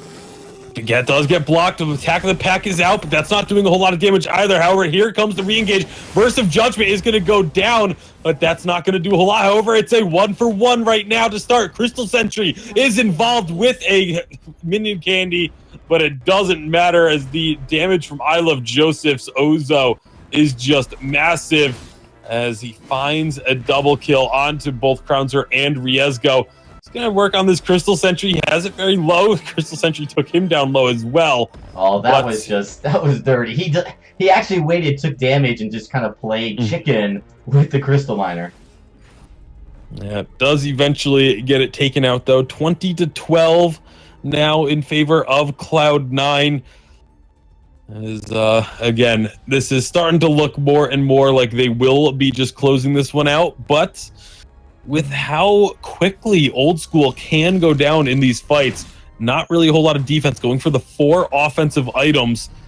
If they can take out Old School immediately, Necrolite has a chance in these fights. It's just, that's a lot easier said than done. Well, Riesgo needs to stop getting caught out and killed before they can even get the fight going. That's happened the last couple times, and it's been devastating. Standing solo this time does get engaged upon with Riesgo and him. There is the stun from the Quibble coming out, but it's just standing solo by himself. Wait for it comes out. Here comes Old School doing so much damage. And look at that, man. Hydra's taken out. Can Krauser make something happen? Wow. Doing a lot, but he's going to go down now. And it is looking closer and closer like the end of game here. As I love Joseph and Veins, man. There's just nothing Riesgo can do. Yeah, and again, you were talking about Riesgo getting caught out. That time it was standing solo, getting caught out a bit there. Crownzer wasn't anywhere close. But once Crownzer gets in the fight, again, there's no armor on Old School, so he's able to take down Old School very quickly. And you got to wonder, maybe what if Crownzer is there at the start, if he's able to take out Old School right off the bat, do we have a different story? But unfortunately for Necrolite, they haven't been able to find out what the answer to that question is because their position just hasn't quite been on point. It always seems like Cloud9 just has the upper hand when these fights break out. This is, again, 18 and a half, almost 19 minutes into this game. Still Kraken has yet to be taken. You gotta figure Cloud9 are just waiting to get a clean ace. Riesgo needs to be careful that the rest of the team is there. They have this Crystal Sentry again. They get the candy on it, but Standing Solo is so low to start. He jumps out to the backside of the fight. A Verse of Judgment's going to come through. Does get a stun. Old School is down, but it's already Riesgo Standing Solo down as well. And it's just Crownzer against the world, and he's not going to be able to do it. That is another ace for Cloud9. The Crystal Sentry is now eliminated. Ace buff minions going to make their way into the base, but I Love Joseph and Veins are more concerned with capturing the Kraken. Yeah, I mean, it just seems like this Adagio is not able to withstand these long-term fights. Like, it's taking too long to get to that point where he's really a powerhouse, and Standing Solo is taking so much early game damage. They're not balancing it well enough early. They are finding Old School in these fights pretty consistently, but I Love Joseph, man, he comes right back into it, too much sustain, and is able to finish off these fights, at least the last 2. And so this is the problem right now if you're on the side of Necrolite, is you need to find a way to get both Old School and I Love Joseph. You need to find a way to balance that damage without going down. Yeah, and unfortunately, without the Crystal Sentry on their side, and now with a Kraken pushing in, that's going to become even more difficult as Cloud9 looks to close out this one alongside a Kraken push. Let's see what Necrolite can do to try and deal with this, but like I said, they don't have those additional tools on their side unless they wait for the fight to come into their base and try and fight underneath the turrets, but at that point it may be too late. They're going to try and just poke up this Kraken as much as they can, get as much damage down early on while they wait for Cloud9 to push in. Cloud9's going to go for an engage at some point. They're going to have to. Although that's a Crucible getting used by Veins very early. They pull in Joseph, but aren't able to combo it up. There goes the attack of the pack. One turret's down. Verse of Judgment comes out. Does get a stun on to I Love Joseph, who's gone down very low. But Old School this time has been untouched, and he finds himself a couple of kills. That is the second turret down, and this will be the Vein Crystal shattered in favor of Cloud9 as they take this 2-0. Yeah, man, it really sucks for Necrolite, not able to pull out a victory here. This game was a little bit closer than game 1, But it just seemed like Cloud9 very confident, able to come into this match without any problem, and they were able to just, man, they were able to make the win happen. Cloud9 victorious here yet again, and they are going to be moving to the semifinals. They are going to be taking place tomorrow. Necrolite is officially knocked out of this tournament. Yeah, there were moments where it looked like Cloud9 were a little bit shaky, but at the same time, you got to figure some of that was just Cloud9 maybe kind of playing with their food a little bit, because they were definitely playing very arrogant and very sure of themselves at times throughout this series. And I think that was some of the cause for those moments of opportunity for Necrolite. But in the end, the end result was never in that much question at all, as Cloud9 move on to the semifinals. Yeah, they move on, and we'll be getting ready for our next series here tonight, so don't go anywhere, folks. We're going to take a quick break, but when we come back, our second series of the night will be underway, because you're not going to want to miss it. It's going to be an absolutely exciting one. See you after the break.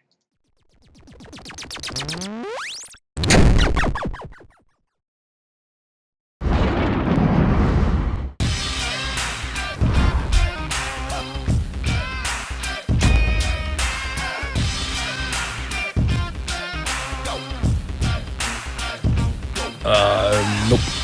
Oh, that they picked up a new roster? That they picked up freaking shit. Yeah.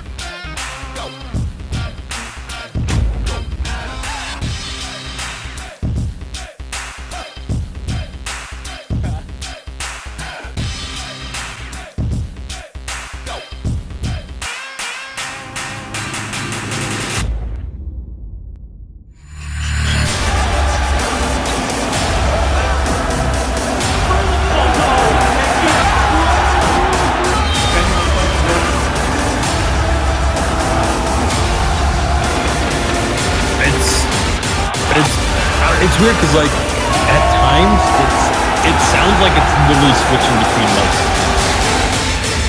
mics. Like, sometimes your mic sounds really good, and then sometimes it sounds super echoey, and I legitimately think it's switching what microphone it's using. Ben, Sam, and Ken are on separate journeys to defeat the menacing Vile Dragon. But let's just say luck isn't on their side. If only there was a way for them to find each other and band together. Well, that's why there's Band. It's a mobile app that allows people to come together using common interests. With Band, you can find fellow gamers, chat, schedule gaming sessions, and conduct polls. Stage epic battles with friends while sharing videos and photos along the way. So try Band today. Band. Be together.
Hey everybody, welcome back as we get ready for our very next matchup here. It's going to be a pretty exciting one. I actually think this might be one of the closest matchups we have here tonight. That's because this is actually a rematch of two teams that faced off in the Challenger Series just a few weeks ago. These are the two teams. They actually claimed the first and second in their respective spots. It is Nova Esports versus NRG, although NRG is actually formerly Giraffes, and you guys all might remember the clash between Nova Esports and Giraffes not that long ago. These are the rosters that we have starting today. I think one of the big storylines, Tasty, is that Nova Esports picked up a huge free agent during the offseason coming into this tournament in the player Lone Delphi. And, we've seen Lone Delphi have some, ups and downs and actually really kind of struggle to find his fitting.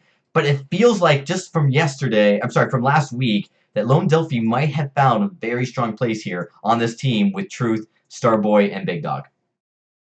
Yeah, I mean, Lone Delphi was a player that I've talked extensively with Fuji from Echo Fox about, the team, the roster, and the individual players. And he himself felt like Lone Delphi was probably the best player on that team, but just didn't really have a chance to shine and was not in a position where he could really excel. And as a result, we ended up with some of those shaky performances. They were trying to shake things up, trying to, toy with him being a shot caller, him with not being a shot caller, and those sort of things that they were trying to adapt to ended up leading to those inconsistencies. But at the end of the day, Lone Delphi is a phenomenal playmaker, and if this is the right fit for him, he can really shine on a Nova Esports. No, absolutely. And we've seen, when we looked at how Nova Esports performed, they actually had the Big Dog come in. They actually was Truth and Starboy. Delphi didn't play. And, they looked pretty good. They won the game. It wasn't too bad. But then Delphi came in, and it was like a different team. They just shut the entire enemy team down right away, right out the gate. And they won it right away. I mean, it was just a different team with Delphi playing. So clearly, there's some confidence here. Starboy and Truth, they really love this pickup. They feel like this is going to push them to the next level, and this is great. And I really love to see these Challenger teams do this. So often, you don't see this, Tasty. You don't see a Challenger team come into VG8 and make roster changes. They try to stay stagnant, and that usually means that now there's a lot of video on them. There's a lot of people know how to play them, and they're just not as potent. I feel like now this really positions Nova as a way of being even fresher than they were coming out of Challengers. Yeah, and not only that, but like you mentioned, it gives them options. Having a 5-player roster, that's the max roster you can have. It makes it so that now teams don't necessarily know who's going to be your starter, because the Big Dog, Starboy, Truth, Eddie, Lone Delphi, all 5 of these guys can start and can bring something special to the table depending on the given circumstances. So, it's just that much extra work you have to do to try and prepare for this team. And if you don't prepare for all 5 of them, then your preparation that you do, if you just plan for 3 of them, could end up being for nothing if they end up just using one of these other players. No, absolutely. And I think this makes them even stronger than they were, and we saw how strong they were coming in. I mean, they took Rogue, Rogue was a team that had their weaknesses in the Vainglory 8, but they just seemed to play better when they were playing against these Challenger teams. But they finally were taken out, finally losing to Nova.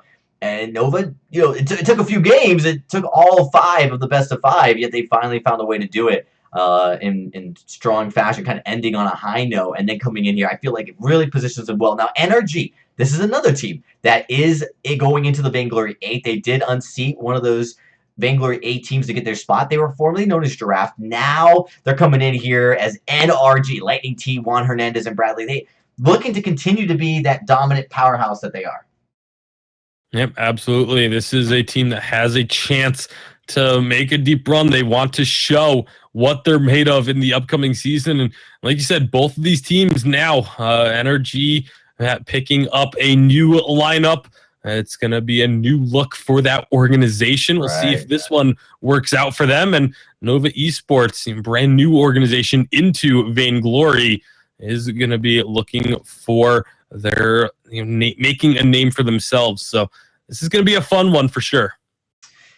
Absolutely, and it looks like I believe we are ready to get into the draft of this first game. I anticipate the drafts for this to be exciting. Giraffes and Nova, known to pull out very unique compositions that are tailored for their playstyle. They play very uniquely, so I expect it to be different than what you see during typical 2.4 meta.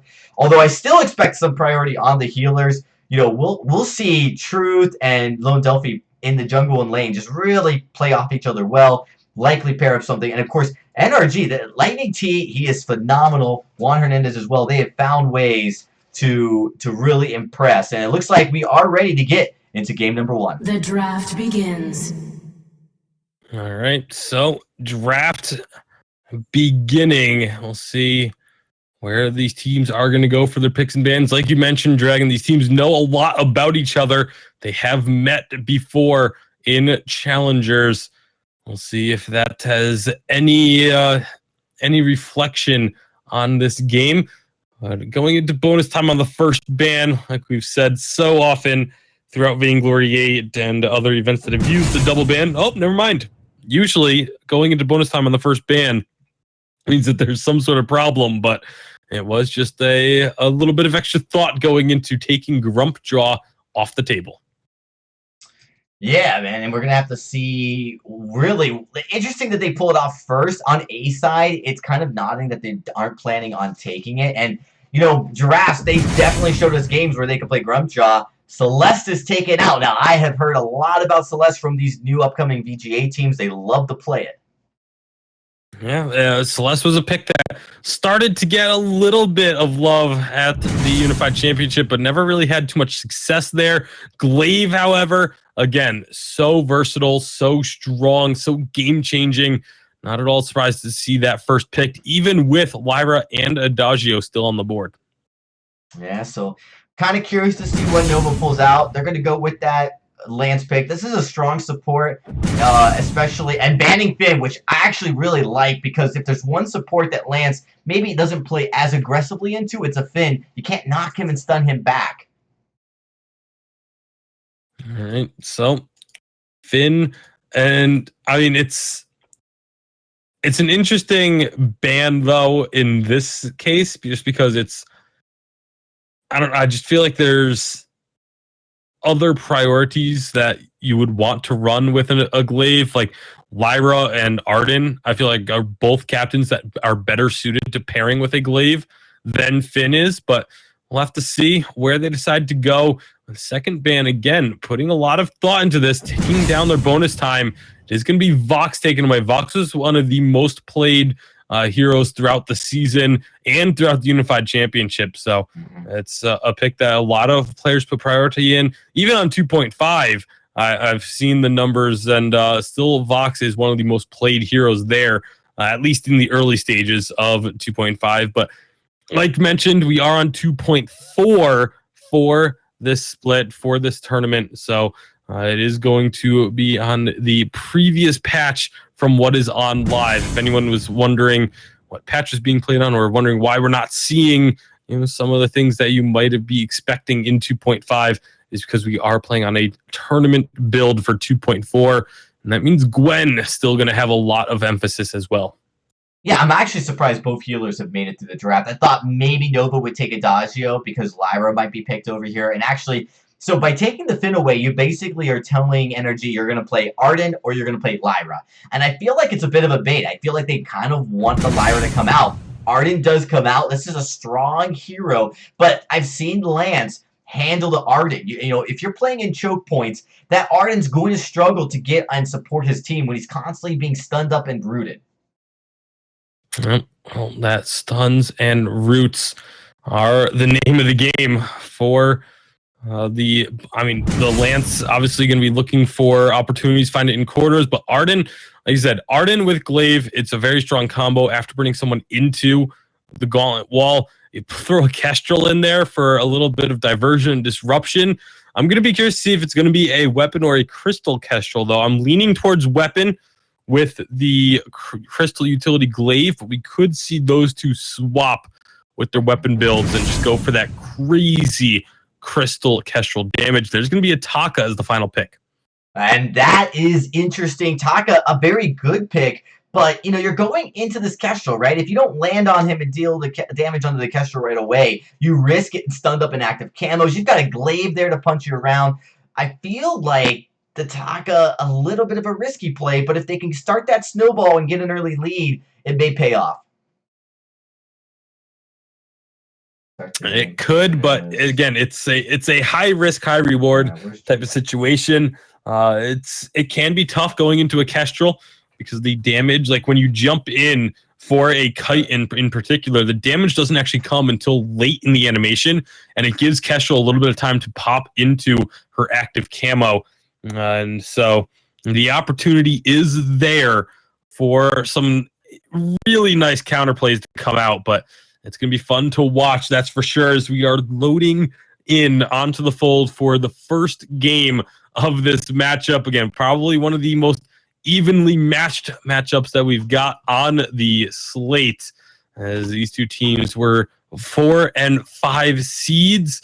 And you mentioned it, they both were in challengers as previous splits, worked their way up, and this is going to be a fun one. Yeah.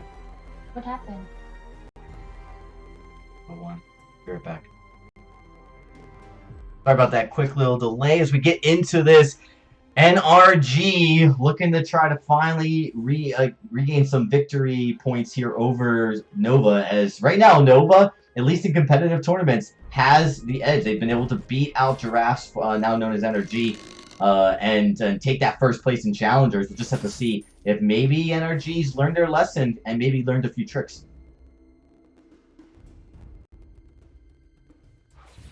All right, so early on in this one, it's a pretty passive start. Both teams just clearing out their own jungle. We're actually going to get a pause here early on, so hopefully we can get that situated and sorted out.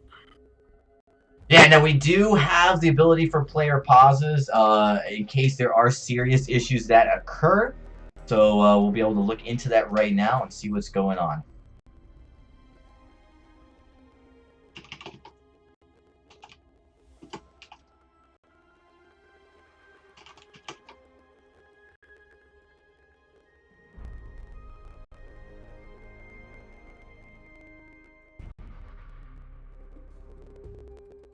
All right, just waiting.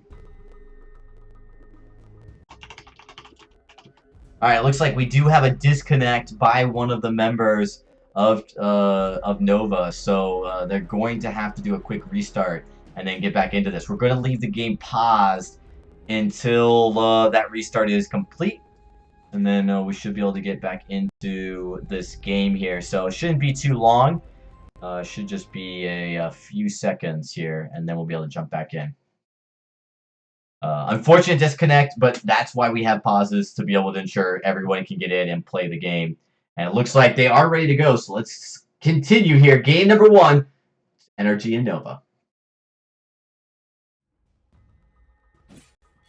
All right, so Tasty Bacon, as we get back into this, let's talk a little bit about just some of the play style we expect. Now, Juan Hernandez on this Kestrel, we've seen these Kestrels play really dominant. If it's a Crystal, that burst potential, but even Weapon comes out on occasion. Yeah, and with it going up into the lane, I'm expecting, again, more weapon power, but Juan Hernandez is one that has played the Crystal Kestrel a lot, and he made a name for himself on the Kestrel just a couple of seasons ago. See if he can keep that up. But again, Truth, Starboy, and Lone Delphi on the side of Nova. Right now, they're under a lot of pressure, taking a good amount of damage in the lane. But we'll see. Again, early games can be misleading sometimes in Vainglory as far as the early damage and such. But Lone Delphi's going to be working on just clearing out this jungle as quickly as he can.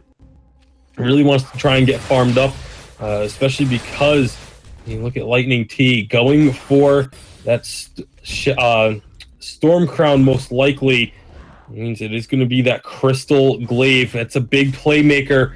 Lots of afterburns. Bradley in some trouble as Lone Delphi makes his way up, finds the first blood. And you don't expect that. Typically, you expect the team that has the Glaive to be able to find the first blood. Yeah, and I'm actually kind of curious Lightning T's decision to just go for the healer treant when he knows the rotation is going to either push the Taka into the treant, which means it's going to be contested, or go up to the lane. He probably should have gone up to the lane to contest that, what's likely going to be a gank here. So a little bit of a misrotation, I think, on the side of Lightning T. He does come up. There's no one to gank. I mean, like, they already lost the man. The rotation's completely off. I feel like Lightning T right now is just a little bit out of sorts here. It needs to resync with his team. Yeah, for sure. Maybe a little bit of a breakdown in communication there, but it's one of the things that is frustrating for me when we see Glaives that decide to forego early aggression. I mean, Glaive is so strong. You can almost guarantee a kill in the early game, even against someone like a Gwen who can use the skedaddle to get out of the stun. It still is just, such a strong setup for a kill to not take advantage of that major strength of the hero. I think it's a big mistake, and a lot of teams end up making it and falling into that pitfall. See, hopefully for the side of Energy, they don't continue to do that, but Lone Delphi is going to be fighting over this treant. Lightning T does get the Ancient Treant, but now can he find a kill? Lone Delphi's going to go low. Does not have that Kaku just yet. It just came off cooldown as he goes down. It is going to be that kill going over to Bradley, though. I believe actually. Oh, true. Wow. Overextension, man. In over to that turret. Ends up being taken up by Juan Hernandez. And I actually want to talk about the Taka's decision there. When you lose that healer treant, you're almost guaranteed to lose that fight, right? Like, it's very rare unless you're way ahead. In the early game, when you're fighting over these treants, especially that Elder treant, you're not ahead by any amount that can surpass the healing that's coming out of it. And so that was a big misplay. Taka should have just gotten right out of that fight and disengaged. He was not going to win it. And, of course, for Truth to go down in the lane as well, that is a double whammy, looking really strong for Energy right now. Yeah, definitely looking good for blue side Energy. This game 3-1 on the scoreboard. But looking at the items, Lone Delphi does have that Storm Crown already completed, so he's going to be able to clear this jungle very, very quickly. Lightning T opting to go for a little bit of defense before finishing off that tier 3 item. And so you can't sleep on this Nova team. They still have a lot of strength. The Tension Bow is completed. There's a Storm Crown now for Lightning T, but up in the lane, Truth again, just a little bit too aggressive, maybe not expecting Juan Hernandez to be there, lying in wait. Over here comes Lone Delphi, trying to get them to back off and, buy a little bit of time for Truth, but Truth has to recall. He just took too much damage, courtesy of Juan Hernandez. Yeah, and Delphi and Starboy are just going to have to stay up here, maybe help keep this wave pushed up and near the center of the lane instead of pushed up to their turret. But Lightning T's going to feel very comfortable to rotate down. There's nothing to find just yet. That's a little bit of a saving grace there for Delphi, as he did a good job clearing out that healer right away. He's just going to be satisfied with the 2 shop minions down here from the enemy side. But they're going to be able to shop and pick up some items here. Juan Hernandez going that weapon Kestrel. So a lot of sustain from his composition. And it also means getting on top of him by the Taka. This is where Taka's going to struggle. He can go invisible, putting an active camo down almost instantaneously, which means you're going to see that Taka get stunned up. Oh, but they do find the kill onto the Kestrel. Really nice route by Starboy to make that all happen. Yeah, Starboy taking a risk there. He goes down very low for his troubles, but is able to help the team secure the kill. They're trying to put some pressure onto this turret. Again, Truth just looking to poke, use that Tension Bow for those procs. Starboy goes diving in again. Maybe a little bit lucky that he didn't actually connect a route there, because he would have drawn the turret aggro. Lightning T walks right into that bush, immediately has to afterburn himself on out. And so both teams will now get a little bit of a respite, as it is going to be a backing off from Nova. But their Lightning T now is lurking. Finds some damage on the Starboy, but he's going to knock him back into the wall and waits for Lone Delphi to come in on this Taka. Jumping on to Lightning T, but neither of these 2 junglers have their real damage source. Both of them, you have to assume, are going to be looking for an Aftershock. And I feel like whichever jungler can get that Aftershock first is just going to give their team such a big advantage if they can capitalize. Yeah, they can. There's some objectives coming online here. The gold mine's filling up. The turrets are definitely going to become ripe for the taking. I feel like you may see, just looking at the gold, maybe one of those objectives taken, unless they're still pretty evenly matched. That's actually going to be kind of curious. They actually might, if you look at it, they're so even right now with those items that they probably will be building Aftershocks very close. The only difference is Lone Delphi's got a little bit more defense and output than Lightning T. So overall in these fights, he's going to do well. Nice root, as we see. That's a glaive. The Lightning T has to get out of there. Yeah, he's going to be on the recall, but that's a big stun from Truth onto Juan Hernandez. Allows him to find the kill in that one-on-one situation. Gets a little bit of healing from the fountain from Starboy afterwards so that they can push in onto this turret. And with Taka joining the fray, this turret is going to go down. First turret goes to Nova, and they're looking for more. Bradley is low. He's going to have to use that gauntlet defensively to get himself out of harm's way. But that turret going down is big news for Nova. Oh, huge. That's a huge amount of gold. That Taka's going to be in great shape to start building. You see, he already has everything he needs to start getting closer.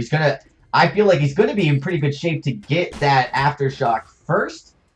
He's actually, if you look at the gold, ironically, the glaive has a little bit more and might actually build it just a few seconds before, but at the sacrifice of not having more defense. Yeah, defense lacking is something that can bite you, but if you have impeccable positioning, you're able to work it out. That's going to be immense gold payout going over to the side of NRG. That resets that turret take, and you really you always value that gold mine take over a turret because the turrets are always there to be taken. The gold mines are not. So that is a huge swing and actually allows Lightning T to get that Aftershock first, but it's pretty even. If you actually look at it, the Aftershock coming out in Lone Delphi means that they're about neck and neck. So I don't particularly expect any strong power spike either way. Stun comes on, does nab Starboy, but nothing much to see there. Bradley's already very low. Oh my goodness, Truth of Light on this Tension Bow, Sorrow Blade. Wow. So much Truth is just deleting Juan Hernandez off the fold. Now they're going to be pushing in again underneath this turret. The fountain comes out from Nova, and they're still trying to hang around underneath this turret. They finally reset the turret aggro. They are just going to be backing off Truth without any energy. Starboy a little bit low on health as well. So they say, we're happy with the kill. We're happy with that pressure. And we're going to back off and continue to try and build up our advantage. Truth going for a third offensive item before finishing any sort of defense. Again, high risk, high reward. Right now, he's able to find the rewards. It's risky because this is one thing that Truth goes down in a fight. At this point in the game, you're going to see objectives and goal just really swing over to NRG. So they need to be careful. With Truth with no defense is kind of a target. And, yeah, he's got a skedaddle, so he's got an ability to escape and get away from some of this damage, but we see it, with this glaive. If the glaive lands an afterburn correctly, it's going to be lights out for Truth. Absolutely is, but right now, again, if Truth is able to keep himself positioned safely on the back lines, have Starboy for protection, use that skedaddle efficiently, he's able to avoid a lot of this damage, and that's Lone Delphi and Starboy can really take advantage of that situation. Look how much damage he does to Bradley. Juan Hernandez even taking a good chunk there as well. And that's just the entire game plan from Nova at the moment. It's just put on pressure, poke with Truth before the engagements happen. You don't need a lot of defense if your opponents aren't able to take any shots back at you. This next wave of minions coming in, they're just going to rinse and repeat and keep putting this damage on. They can look for either a kill or a turret. They're going in on to the members of NRG. They almost find a kill. Here comes a nice gauntlet, but it's not going to trap anyone in due to some really nice reflex blocks. One shot goes wide. Lightning T has to afterburn defensively. And this is just Nova living on this side of the map, living right underneath this turret. Starboy uses just the Crucible there. Doesn't even need to use the fountain as they get the turret destroyed. And again, this game plan is just working so well for Nova right now. Yeah, I mean, this is fantastic for them to be able to kind of make this happen so effectively here. Although a little risky, they may have caught Truth out, but Fountain comes out pretty early. Oh, no, sorry, that wasn't a Fountain. That was the healer tree at work. And as he does get healed. But look at that. When he goes down, this is Yep. Energy's window of opportunity. Yeah, Delphi's trying to make it an even trade, but now it's a 2-for-0. Make that a 3-for-0 ace going the way of NRG. And that was some much needed momentum picked up by them. They're actually going to forego the gold mine here. A little bit of, a little bit of indecision on the team of where they wanted to go. They started up the gold mine, decided, no, let's go get this turret. They do take the turret down. Now they can turn their attention to the gold mine. There's a chance it might get stolen, but I agree with the call to go for the turret first. The turret is much easier to defend than it is to steal a gold mine away. So they get both out of it. Oh, now Truth very nearly getting caught. The afterburn didn't quite go the direction Lightning Team was hoping for, and there was a reflex block popped by Truth to prevent the stun from happening. So really nice job there. Yeah, unfortunately for Nova, they've really given a lot of gold over unnecessarily to NRG, and that's going to be a huge problem because what you had as an advantage is now an even playing field. They are going to go in. Gauntlet does come out. There is a good reflex block, but doesn't stop the afterbird. And I think NRG wants this fight. And they look like they do. There's another afterburn, gets Truth, and Truth is deleted again. Lack of defense, maybe biting him a bit. Does have that tier 3 armor, but that doesn't matter to a Crystal Glaive. They find another kill on to Lone Delphi, and it's just Starboy left. It is a Lance. Can he survive? Lance is very difficult to actually pick up the ace on as he gets over the wall. Nice job using that reflex block to avoid this stun from the afterburn, but he's going to get chased down and just deleted. 2 seconds. Yeah, it was only 2 seconds on the clock, too. Yep. That sucks. Well, tough luck. They're going to move in. They're going to even up the turrets count between Nova and NRG. It's going to be 2 apiece. So all that lead that Nova had has just dissipated here, and it's actually a gold lead going over to NRG. Truth now finally has a metal jacket. He forgoed a decent amount of defense for a long portion of this game, trying to get on that early damage. And NRG finally realizing that they had the ability to take him out of the fight early and capitalized on it. Yeah, really great job by NRG to be patient and not get discouraged from that early game not going their way. And again, as long as they can find Truth, oh, never mind, Lone Delphi is going to find Juan Hernandez. This is really just a game of picks. There's so much burst on both sides that it's whoever strikes first seems to be the one that comes out on top. Kraken is getting started here. Lightning T and Bradley, are they going to be able to make a move over to try and steal this? They now know it's going, but they're not going to get there in time. Kraken is unleashed in favor of Nova. Will this now be what they need to try and push in and take control of this game back from NRG? Oh, we're just going to have to see, man. This Kraken push, it can be risky. We've seen teams who know how to deal with Kraken pushes turn the game on sideways for the team pushing. We'll just have to see how they mitigate it. The problem is with Taka, he's a little squishy, so going in, if he gets taken out early. Also, Truth now a little bit more tanky, has that metal jacket, will be able to survive those glimmer shots, but, they still have to be careful. They could easily go away. You see Truth gets caught out, does a lot of damage, nice gauntlet, but doesn't trap him. Good stun. Keeps him Taxo lands. Atlas Pauldron, but Truth's no longer slowed on attack. And look at them go in there, Tasty. They're looking to try to find that kill. Yeah, they are definitely looking for the kill. Are they going to find it, though? Lone Delphi is making plays happen. It ends up being Truth that finds the kill. Bradley's going to be in trouble now. A beautiful route will keep him out of the Sanctuary and allows the second kill to go through. Lightning T tries to knock Truth into the Sanctuary, but is not able to do it. And this is now a 3-on-1. Oh, but it's going to be Lightning T finding a kill. Starboy is low. Starboy is going to go down here as well, but the Kraken is so healthy. Lone Delphi is going to be able to finish this one off with the help of Kraken, most likely. I don't know, Lightning T's finding some damage all of a sudden, and it's going to be the ace, but Kraken will get the last shot in, and it will be Nova Esports taking the first game of this series by a pretty narrow margin. That is a very narrow margin, and really surprising, actually, because that game seemed like to be moving in Energy's favor, but then just they couldn't close it. They couldn't end it and get the win, and then, of course, that kill, that Kraken going in favor of Nova, that's a big win there, and just like that, Nova Esports up in the points now for the series.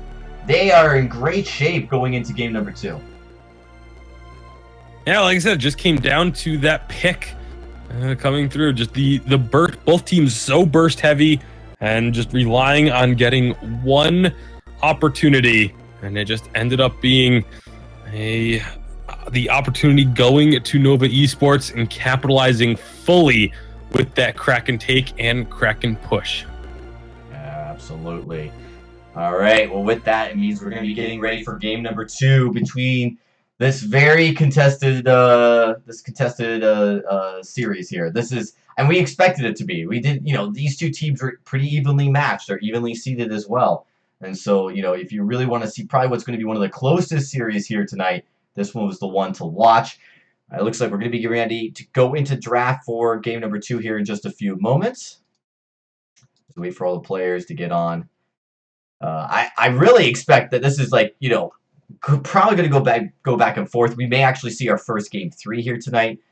It's we're going to have to wait and see how it all plays out. But I was really impressed. That Taka pick, Tasty, that was pretty risky. That was pretty gutsy because you're kind of going into a fight as that Crystal Taka into what could be a Crystal. At that point, we didn't know if it was going to be a Crystal Kestrel, which that would have probably blown up the Taka a little bit faster.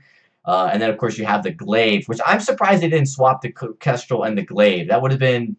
It might have been an effective strategy there, but instead they do go with that Weapon Kestrel and did a lot of work. It just seemed like it wasn't able to pack the punch they needed to close out that game. Yeah, I mean, that's always going to be a debate when you have those two heroes, especially. That's just it's a personal preference issue. Neither, you can't really say, oh, the Crystal Kestrel with a Weapon Glaive would have been so much better there. It's not necessarily the case. They went for it. It unfortunately didn't work out for them. Now the question is going to be, would they have been better off swapping those two build paths? But again, there's no real way of knowing for sure how it would have played out, unfortunately. So we'll see what sort of adjustments they're going to make. Will it be a gameplay adjustment or maybe just an adjustment in the draft? Yeah, we're going to have to see. As we get into this match right now, draft, wow, look at that. Nova already taking Finn off the board. Yeah, putting a lot of emphasis. This is something we've seen a few teams just have a ton of priority on this Finn in terms of banning it away. We saw it banned quite a few times at the Unified Championship as well. So it's just something that some teams have started to pick up on, and they don't want to have to deal with it. So Grumpjaw, the other ban, Glaive, of course, then going to be first picked. We saw Adagio and Lyra both make it through the entire draft in game number 1. So neither of these teams really emphasizing the healers. That's going to be a Batiste pickup for the side of NRG. So we'll see how this one plays out. We've heard that Batiste has some strengths, but usually only as a counter pick is what I had been told by a lot of the pros I talked to. And well, Glaive definitely seems like a pick that you could deal with quite well with Batiste. Use that fear or the ordained as soon as he tries to go in with the afterburn, can really catch the Glaive out of position himself. Yeah, absolutely. I mean, it's something that you've seen. People sometimes aren't ready for the Baptiste play. They don't anticipate the sustain that it has and the ability to control the fight differently than any other hero in Vainglory. We do see that Lance is banned away. A lot of prioritization around banning that Lance by these teams. NRG definitely not wanting to have to go into it. So now for the second ban, it will be Sky banned away. That's one that we don't see all that frequently, but definitely a targeted ban more than anything else. Yeah.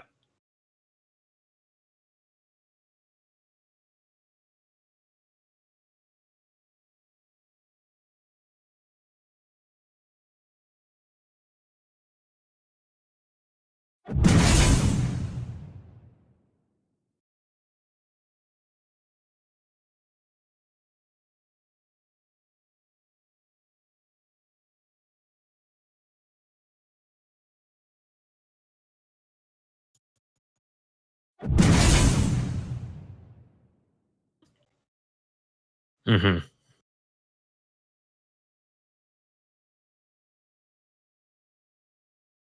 And I mean, we all know that, like I said, both of these teams very effective with the Kestrel. Truth and Juan Hernandez both well known for that hero, but it's going to be Samuel as the final pick. Samuel could be an interesting one. Again, the Ordained is something that could really shut down Samuel because he wants to be so mobile during the fights, and then Taka still being available gets picked up. That's such a strong counter to the Samuel. We've seen it be able to shut down Samuel so many times because of the on-demand mortal wounds that Samuel almost relies on that healing in the Drifting Dark. So this could be a game that's just compositionally, I feel like Nova or Energy has the advantage. Yeah, I mean, I think it's the Taka pick is interesting because you're right, it does well into the Samuel, but then you're also talking about the Kestrel, and I'm really curious to see if this is going to be a Crystal Kestrel, because that's going to give that Taka a lot of problems as far as just being able to, get into fights and not get blown up and pay the price. But the Baptiste, what's really exciting is we're going to see a glaive, a support glaive, which is a flex pick we haven't seen utilized as frequently, but it's still a really strong flex pick to flex that glaive into the support role.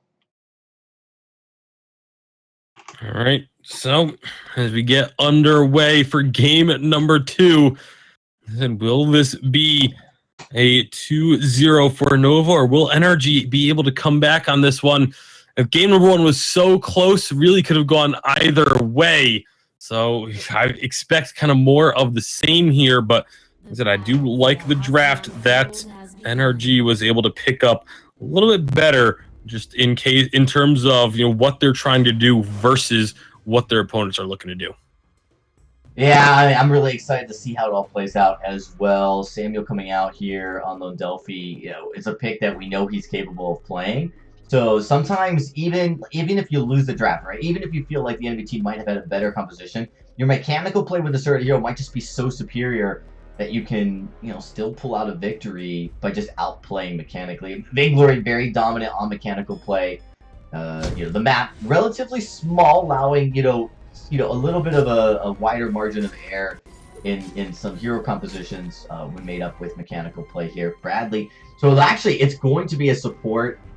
It's going to be a support Baptiste, which is something that we've seen and heard is very effective, versus that carry Baptiste. All right, well, early on, that's going to be Starboy finding the engagement onto Bradley, looking to put this glaive to use, and that's exactly what they do, finding the kill at level 2. Lone Delphi with first blood, the Captain Glaive. And again, I love seeing teams actually use that glaive aggressively early, but now Lightning T is going to answer, but he pays for it himself. 2 for 1 overall in favor of Nova. I mean, and going for the support out of all heroes too, you really get nothing for this. This is going to allow Delphi and Truth to just farm up and out-farm their opponents. You're taking out Starboy. It's not going to have a huge impact on their overall team power spikes. And the risk that you're death for that. Definitely not the right call by Lightning T. I know he wanted the kill, but ultimately pays the price for it with his life. Puts his team back a little. Yep, well, right now, Truth is going to be in the lane with this Kestrel. Again, very likely means that it's going to be a weapon Kestrel because they have the Crystal Samuel on their side. So a very similar composition, like you mentioned, Dragon, to what Energy had just run in game number 1. Some slight differences, just in that they have the Samuel and the Captain Glaive instead of the Crystal utility Glaive in the jungle. But I'm still going to be really interested in seeing what Bradley's going to do with this Captain Baptiste, as he's right now just trying to harass a bit, trying to just be a bit of a nuisance in the lane, but it doesn't really seem to be bothering Starboy or Truth all that much. They're not taking that much damage, and with the Iron Guard contract, every time they hit one of these big minions, Juan Hernandez getting caught. Will he go down? No, he's going to be able to escape. Never mind, the Malice and Verdict from downtown finds the kill. Excellent shot there, an excellent setup by Starboy. Oh, fantastic skill shot by Starboy, able to find that. I mean, and now this is going to open up the map. They're going to rotate down here. Lightning T, he's actually, his best bet is just go to the other side of the jungle as fast as he can. Instead, he's going to get caught out. And he does get that Elder Treant, though. That's a little bit of a win. All right, so yeah, Elder Treant, the minor victory. But, oh, it gets the other Treant too, man. He's going to be able to go through and clear out this jungle. Yeah, nice job there. As Bradley actually, in truth, low on energy, so can't just pepper him with glimmer shots. But Bradley's going to make sure he can't recall that just yet. Instead, Truth has to run a good distance away. This is just buying a lot of time. This is time that minions are taking damage. Truth actually now has to rotate into the lane and stick around despite being relatively low.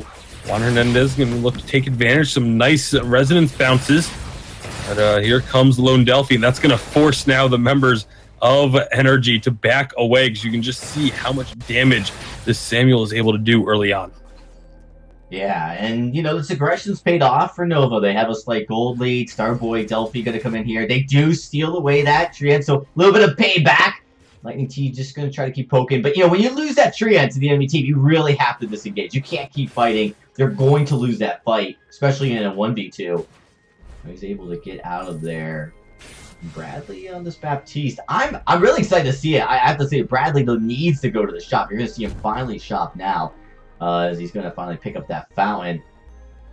Starboy, just a few hundred. There you go. Got enough to get it now, as he looks to pick up his fountain in return. So, you know, Starboy going down and dying, it put him a little bit of gold behind Bradley, but not by a lot. And actually, it's allowed him to buy a few more items. So he's actually, thanks to the early game lead, has been able to beat out Bradley. I'm just talking about that kill that went over to Starboy. Really not an effective kill by NRG here. Truth, I love to see these carries utilize this top portion of the jungle. It used to go unused for so long. And look at this. He comes in.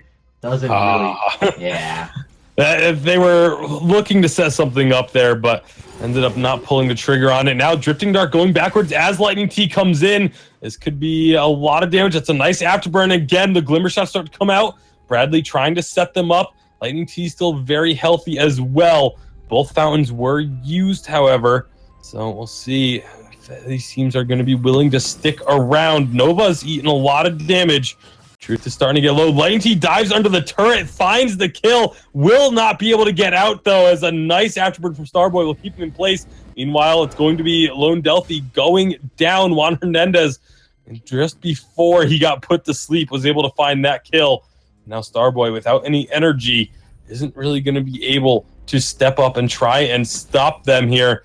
Juan Hernandez actually not going to go for extra damage on the turret. Knows that the recalls were, or the respawns were coming through, and it would have been dangerous to try and stick around. So they back out with just a couple kill advantage there. We'll see. These fights, again, staying very, very close. Only about 1,000 gold separating these two teams. Yeah, it's not a lot. It's actually very even as we get, you know, into the mid game here. Truth looking to post up in the top push again. Does get a glimmer shot, just one. Chunk of damage out onto Juan Hernandez. But he's got that lifesteal, and that's actually really important to note. He's able to heal back up. Got a lot of sustain here. Oh, nice active camo. Bradley not able to activate his Ordain as they look to just stun up. But look how much damage Delphi takes. Lone Delphi, man, really taking a beating by this team here, by Taka and by Juan Hernandez. Nice dodge of the active camo. And members of Energy need to be careful. They're constantly going for these turret dives, taking a lot of damage, putting themselves at risk. Starboy, again, just not quite able to find the afterburn he was looking for. Now he's going to get taken out easily by Lightning T, who dives under the turret for the double kill. Lone Delphi will be able to answer him, but 2 for 1. I think Lightning T is going to be very happy with that trade. Yeah, Minion Candy coming out to keep this pushed up. I think Delphi's going to try to contest this. Oh, he gets it! Wow, that was a nice, lucky Malice and Verdict by Delphi there to grab that Treant away.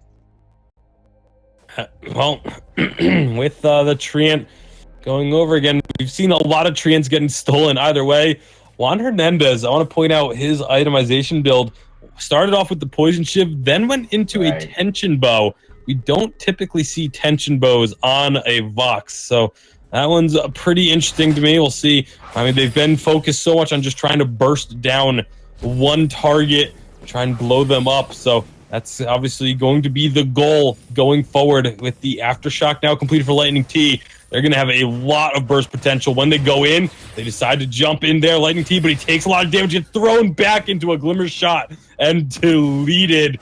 That's the risk you run when you try and go for this. Bradley's going to get put to sleep, and the one shot misses on a sleeping target. That's unfortunate, but Lone Delphi is able to clean that one up, and now with candied minions coming down to this turret, Juan Hernandez knows he just has to back off. He cannot try and save that one. And Nova picking up that huge first objective. Gold Mine's now theirs to take as well, as this is going to be a big gold swing, extending their lead, actually, which is very, very critical here at this point. You know, Samuel is going to turn on when that Eve of Harvest is built. Looks like you're going to see that Broken Myth come out first. Yeah, it's coming out first, but the Eve is going to be coming up next. That's going to give him extra sustain through some of that burst damage that the Taka seems to be able to lay out.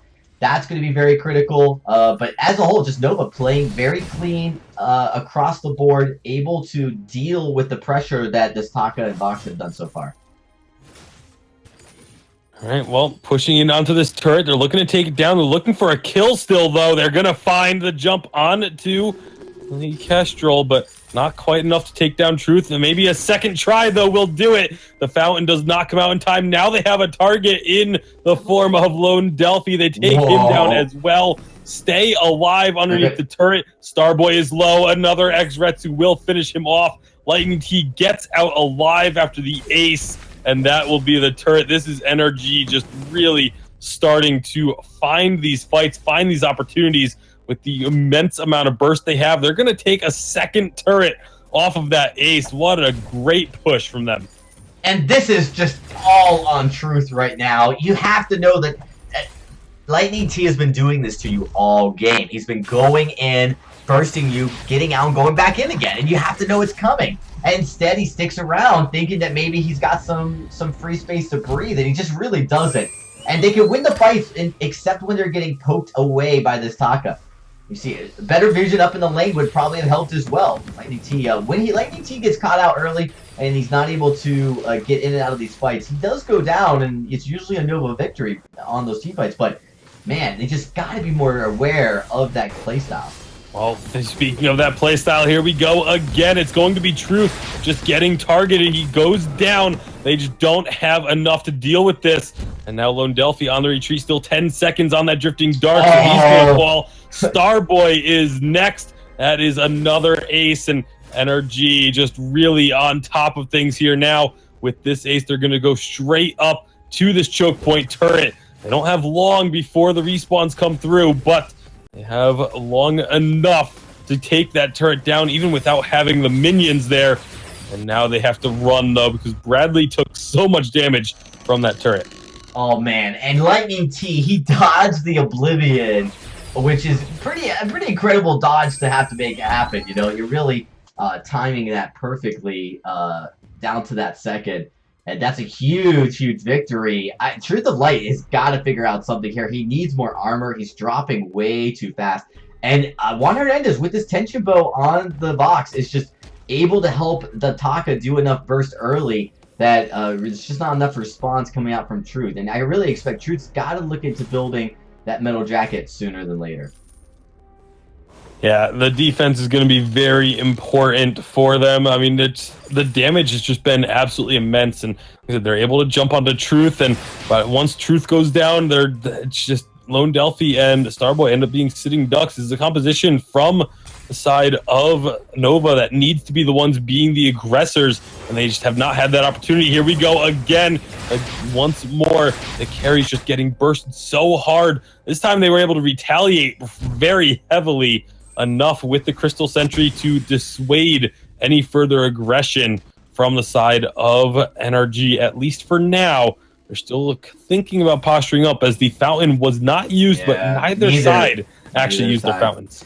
Yeah, that's actually pretty surprising, because they did both get very low, and both teams definitely being smart about saving it. You know, you don't want to risk using that fountain, and the enemy team doesn't. Actually, I think big heads-up play by Nova, seeing that, hey, they didn't use their fountain, they were able to disengage, was not worth using it to try to re-engage, as it would have been met with another fountain. So what this does mean, though, is that Nova and NRG live to fight another day. Both teams looking to try to just clear out, get some gold, and get prepped here for the next fight to potentially be taking place. And you know what's interesting is when this Kestrel builds more defense, you expected to have a little bit more sustainability. We actually saw NRG with the Kestrel once the Metal Jacket came out, was able to do a good job at staying in these fights longer. Still no more defense spot. Instead goes with critical damage. Look at this. Taka just able to come in and just decimate here. Lightning T just cannot be stopped. Whoa! I take that back. Ooh, wow. Yeah, they finally find a kill there. 1 for 1. Make that a 2 for 1. Truth on a sliver of health. Oh, he's going to be in trouble, though. Narrowly avoids the shot from Bradley. And now Lone Delphi should be able to take him down, but with that Ordained, that's going to stop Lone Delphi in his tracks and allow Bradley to just keep running to the hills.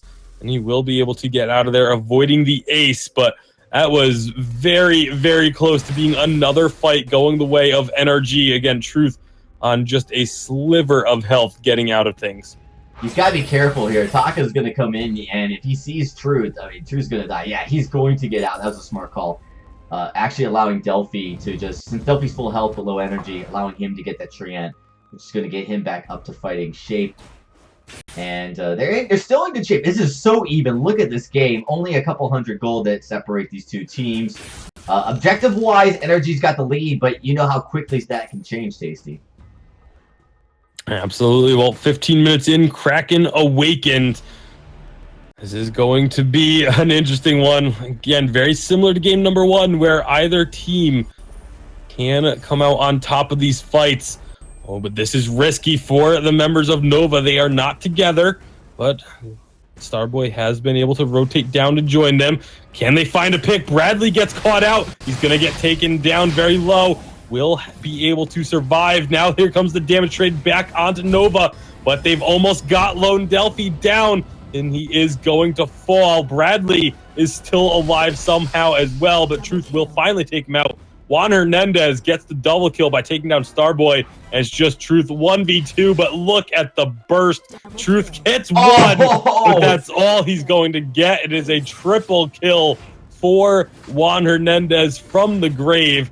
Lightning T, though, with the Storm Crown and Aftershock, should actually be able to solo out this Kraken as he gets to work. Yeah, no, and he had that buff early on, too, to keep him back at full health, so he should have no problem at all. This could be a Kraken for the side of NRG. This could be their game-ending push, and, you know, we talked about how hard it is to deal when you've got no more lane turrets, and you've got this Kraken barreling down. Now, we do have a Kestrel coming up in 2 seconds. I don't think she's got enough time for the one shot. Yeah, and there's a nice positioning. Lightning T gets in front of it right at the last second. So even though no one shot came out, just in case. But what you will have is Nova in a good position to engage and start a fight before Kraken gets down into their sanctuary. I think the question that we're going to be looking is just, does Nova position themselves and engage on the fight, trying to stall out that Kraken push? All right. Well, Kraken making her way towards the base. See Lone Delphi, Starboy, and Truth are going to start poking at it, trying to get the Kraken down as much as they can before members of NRG get into the base. Taking a little bit off, a little bit helps, every little bit. Here comes Taka. Nice vision, keeps an eye. Lightning T's going to have to disengage. He knows that he's gotten caught out here. So far, Nova doing a good job. Nice fear coming in. There it comes in. There's a stun, though. Finally lands the Lightning T, but he's able to get away. Oh, look at that. Nice stun onto the glaive. This is eliminate all their potential support play. And look at this. The Kraken's barreling in. This is going to be NRG taking the game away from Nova. That absolutely is. We are going to go to game 3. An exceptional performance from both of these teams. Again, could have gone either way.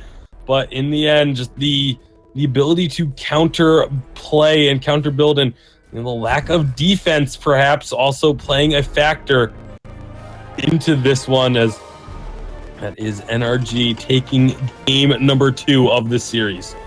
Oh, absolutely. Really well played by NRG as they come out victors. And our first 3-game series going to game 3 here for the night. It's definitely going to be an exciting one. Of course, coming up after this, we do have the Team Solo Mid versus Immortals game that's going to be coming pretty soon. That actually might start here. Game number 1 might start off stream here as we are getting pretty late, but you're definitely going to miss this. Actually, interestingly enough, we've seen both teams try to utilize the similar composition with the weapon Kestrel. Neither team has seemed to find it make it work. And then Truth, he just forgoed all armor and went right for that crystal, that glass cannon kind of build. Very, very gutsy and very dangerous. Obviously didn't pay off. Yeah, they're high risk, high reward. That's what these two teams have been running in both of these first 2 games. We'll see if that keeps up in the third and final game of this series. I'm looking forward to getting into this draft. I'm looking forward to, absolutely. We are going to take a quick break, everybody. We're going to give the players a few seconds to breathe before we get into game number 3. But when we come back, game number 3 between NRG and Nova, it's going to take place here live on Mob Crush. You're not going to want to miss it.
Ben, Sam, and Ken are on separate journeys to defeat the menacing Vile Dragon.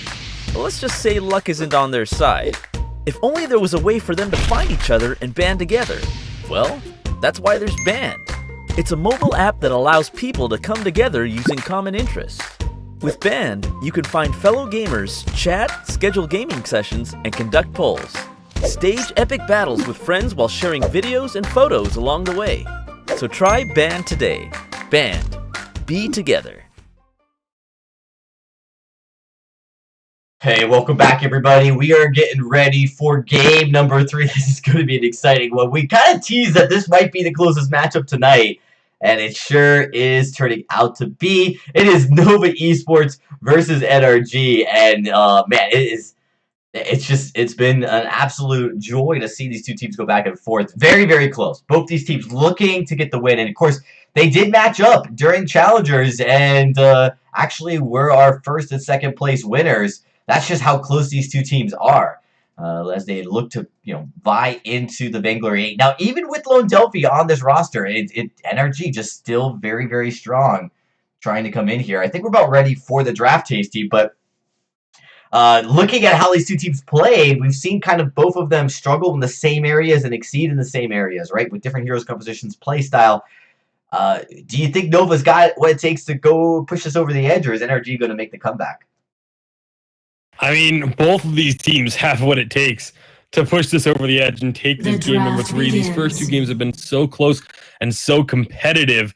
I really could have gone either way. It just the end game team fights seem to just come down to who gets the drop on who and who's able to take advantage of those situations. And in game 1, it was Nova. Game 2 was NRG with the slightly stronger draft. So draft is going to be very important in this game. Speaking of, we're already through the first 2 bands, Grumpjaw and Glaive, taken off the board. I mean, we've seen Grumpjaw banned in almost every single game here today, Tasty. He's just absolutely a priority pick if you let him through, so he's been banned out. Glaive, I really think that's a smart ban just because we've seen how great both teams have played. Well, they've struggled with the Kestrels, but they've played the Glaive still somewhat effectively. But what that does, it opens the Lance, and Nova going to go with the Lyra. All right, so Lyra taken. And again, Adagio and Lyra were both let through the entire draft in games 1 and 2. So a little bit surprising to see them now put the priority on this pick.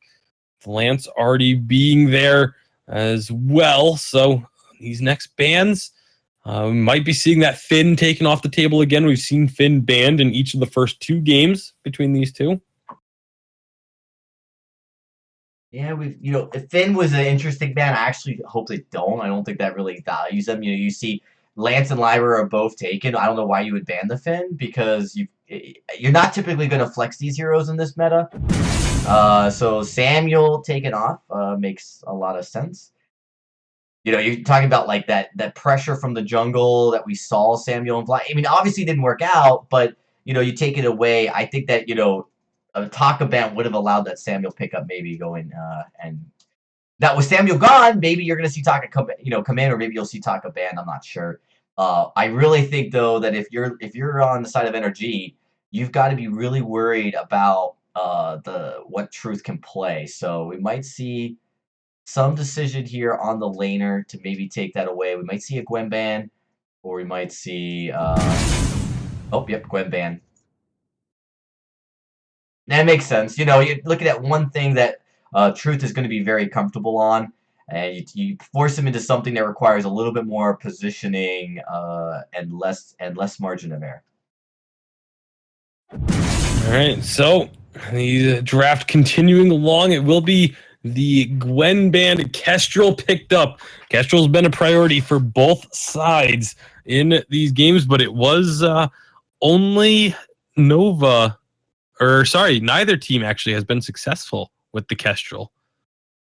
Yeah, but those have been weapon Kestrels, and I'd really challenge these teams to try to flex that Crystal Kestrel into these matchups. I think that that playstyle plays really well into how both Truth and Delphi play, as well as how we've seen Lightning Team play. So Nova's going to have it. I think it's interesting. They do allow then Adagio. I'm surprised instead of Samuel, they didn't ban the Adagio after picking up the Lyra, but allow it through. It's likely going to be that lane carry Adagio now that you've got the Lance. So now this means now the jungler coming out of NRG is going to be so important because you now have to contest with this Kestrel. Black Feather. A lot of sustain from that pick, Tasty. With the Adagio. That's a pretty good pair up. Yeah, it absolutely is. I mean, that's going to be a situation where Black Feather Adagio can get a lot of work done, especially with a Lance to add extra protection. There's, again, nothing yet that's going to be applying the mortal wounds to prevent the healing and the sustainability from this Black Feather. So this last pick could be very important now. I feel like they're really going to put some thought into it because of that fact. They're trying to decide, do we go for something that can easily apply mortal wounds or can build into a poison shiv without having to completely change up the play style? It's going to be a Sky. So Sky can go weapon or crystal. It's going to be curious to see what they decide to do. Yeah, I mean, Sky, we saw it banned. There's a lot of potential. I actually think Nova Esports has the potential to play this better than anybody. So this is an interesting pickup for them, and to see how they utilize it. We saw last week they played it so cleanly. This really could be the difference maker for them going into this game.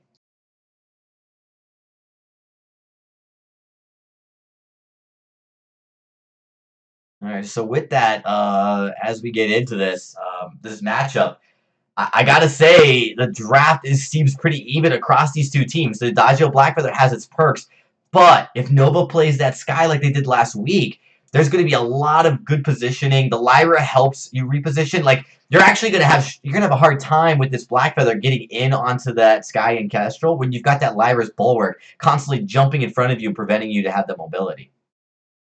Yeah, it's very difficult to be able to take care of that. But I mean, again, these first two games have been so close. I'm just excited to see how this game number 3 is going to play out. should be absolutely thrilling. Which of these two teams is going to move on in the bracket? Who's going to stay alive and have their opportunity to try and face Cloud9 in the semifinals? Oh man, I mean, it's going to be whoever shows up and punches their ticket. They've got their work cut out for them, but it all comes down to this game. This game very, very critical here. So I'm very excited to see kind of how it plays. We get into the matchup. No surprises on who's playing what though. So.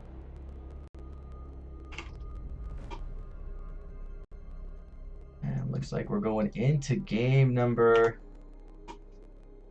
3.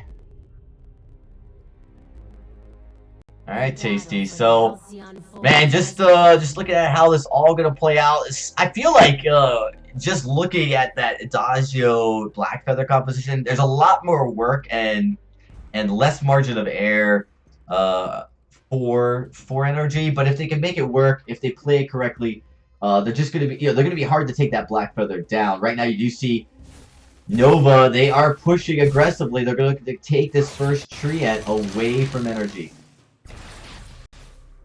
And it looks like, energy very aware that was going to happen.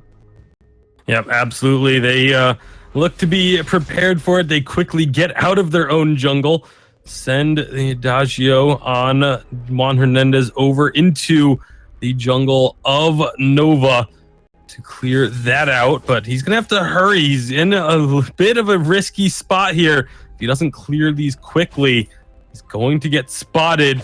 Is he gonna get this final camp? He does, but now will he pay for it is the question. I don't think he's got anywhere to go. Juan Hernandez will be going down. First blood goes to Lone Delphi. Yeah, absolutely. As we look to keep pushing up here, Delphi... Starboy's finally going to go and branch up to the lane here to support Truth. And the real question is, can Delphi with this Sky just absolutely outmaneuver the Black Feather? I feel early game it's going to be really challenging, and Sky really can't solo. Alright, so with that early game, again, the jungle went even, but first blood going over to Nova. They're going to have a slight edge in terms of the gold. It's actually jumped up pretty surprisingly high for having really just only a first blood to their name. But the jungle matchup is going to be very intriguing to watch, as it is going to be once again Truth in the lane with a weapon Kestrel. So we're not going to be getting to see that Crystal Kestrel come out in this series, even though we saw it have a lot of success and a lot of strengths during the regular season and at the Unified Championship. Starboy taking a lot of damage for his troubles of keeping the minion wave in place for Truth. Truth comes into the lane, immediately takes a lot of damage, courtesy of Bradley. So Lone Delphi with this forward barrage is going to try and do some extra damage. Didn't really actually have much of an impact. However, now that forward barrage is connecting very heavily onto Juan Hernandez, and he just used a heal. Lightning T comes up from the jungle. They are going to get a root onto Starboy. Starboy will go down, but they trade 1 for 1. Yeah, nice Excellent trade. job by Nova to make sure it stays even. Yeah, absolutely. I mean, that looked pretty bad, pretty desolate, and just Delphi on this guy able to even that up, that consistent damage. You just going to see the Black Feather gets the jump on Lightning T. He's going to probably have to back away from this. Does get that on point, but look at that disengage. Oh, but the chase by Delphi here. Lightning T, he's in a very dangerous position. Misses the on point. It's going to be another kill. 3-1 in kill so far. Now, one thing to note, this Adagio, not going to be a weapon Adagio, Tasty. Yeah, that was a one-time deal that we got to see in our previous series, but Truth trying to chase down that kill onto Juan Hernandez. Bradley anticipating it, throwing out that Githian wall. Very good anticipation on Brad. Like, just he didn't see it, he just knew it was coming just because of how low he was. So I felt like that's one of those rare moments where you make the right call and it saves you your life. I mean, and it's such a short cooldown that even if you guess incorrectly, it doesn't really, it's not going to make any sort of difference. So Truth and Starboy going to try and steal away a little bit of jungle, but Lightning T with the on point will secure that small jungle minion. a lot of the success for NRG is going to be around Lightning T's on point. If he hits it, they're in a good spot. If he misses it, they're in a bad spot. So you got to really watch that and see how, when he misses these in these team fights, how you're going to see it really swing in favor of Nova each time. He really has no margin of error going forward. Yeah, it does so much for his survivability in fights, getting that extra barrier. But right now, Truth, with the Sorrow Blade already completed, doing a lot of damage when he connects with a Glimmer Shot onto any of these targets. And right now, they're just going to be looking to put pressure on this turret, clearing out this wave, shoving it in as hard as they can. Now Lightning T steps forward, takes a lot of damage. Bradley is going to be in trouble, though. He is going to fall. That was a very quick kill picked up. Wow, Lone Delphi getting some good damage onto Juan Hernandez. Where is Truth, though? Truth going down to the bottom, trying to catch someone out behind the turret. He is going to get Lightning T down low. Just another Glimmer Shot or two would find a kill, but Lightning T looks like he is going to get out to safety. Truth not having that one shot, one kill just yet. Will steal away that treant. That's going to prevent Truth or Lightning T from being able to heal up effectively. Nice job there. Meanwhile, up under the turret, Lone Delphi again going in hard. Bradley has to use that fountain to keep Juan Hernandez healthy. Yeah, I mean, that's to force them to use that fountain. It actually gives Nova a huge ability to engage on this and force a team fight. They look like they're going to actually engage right here in the jungle. They've got an extra fountain in the pocket to use if they need to. Instead, just focusing on farm. And this is a very nice, patient philosophy here from Nova, to just focus on the farm and not worry about the kills or the team fights, even with that fountain as an advantage. With this rotation up in the lane, Death from Above just blocks out Bradley. It is going to allow them to keep pushing and try to maybe even engage this objective on the turret.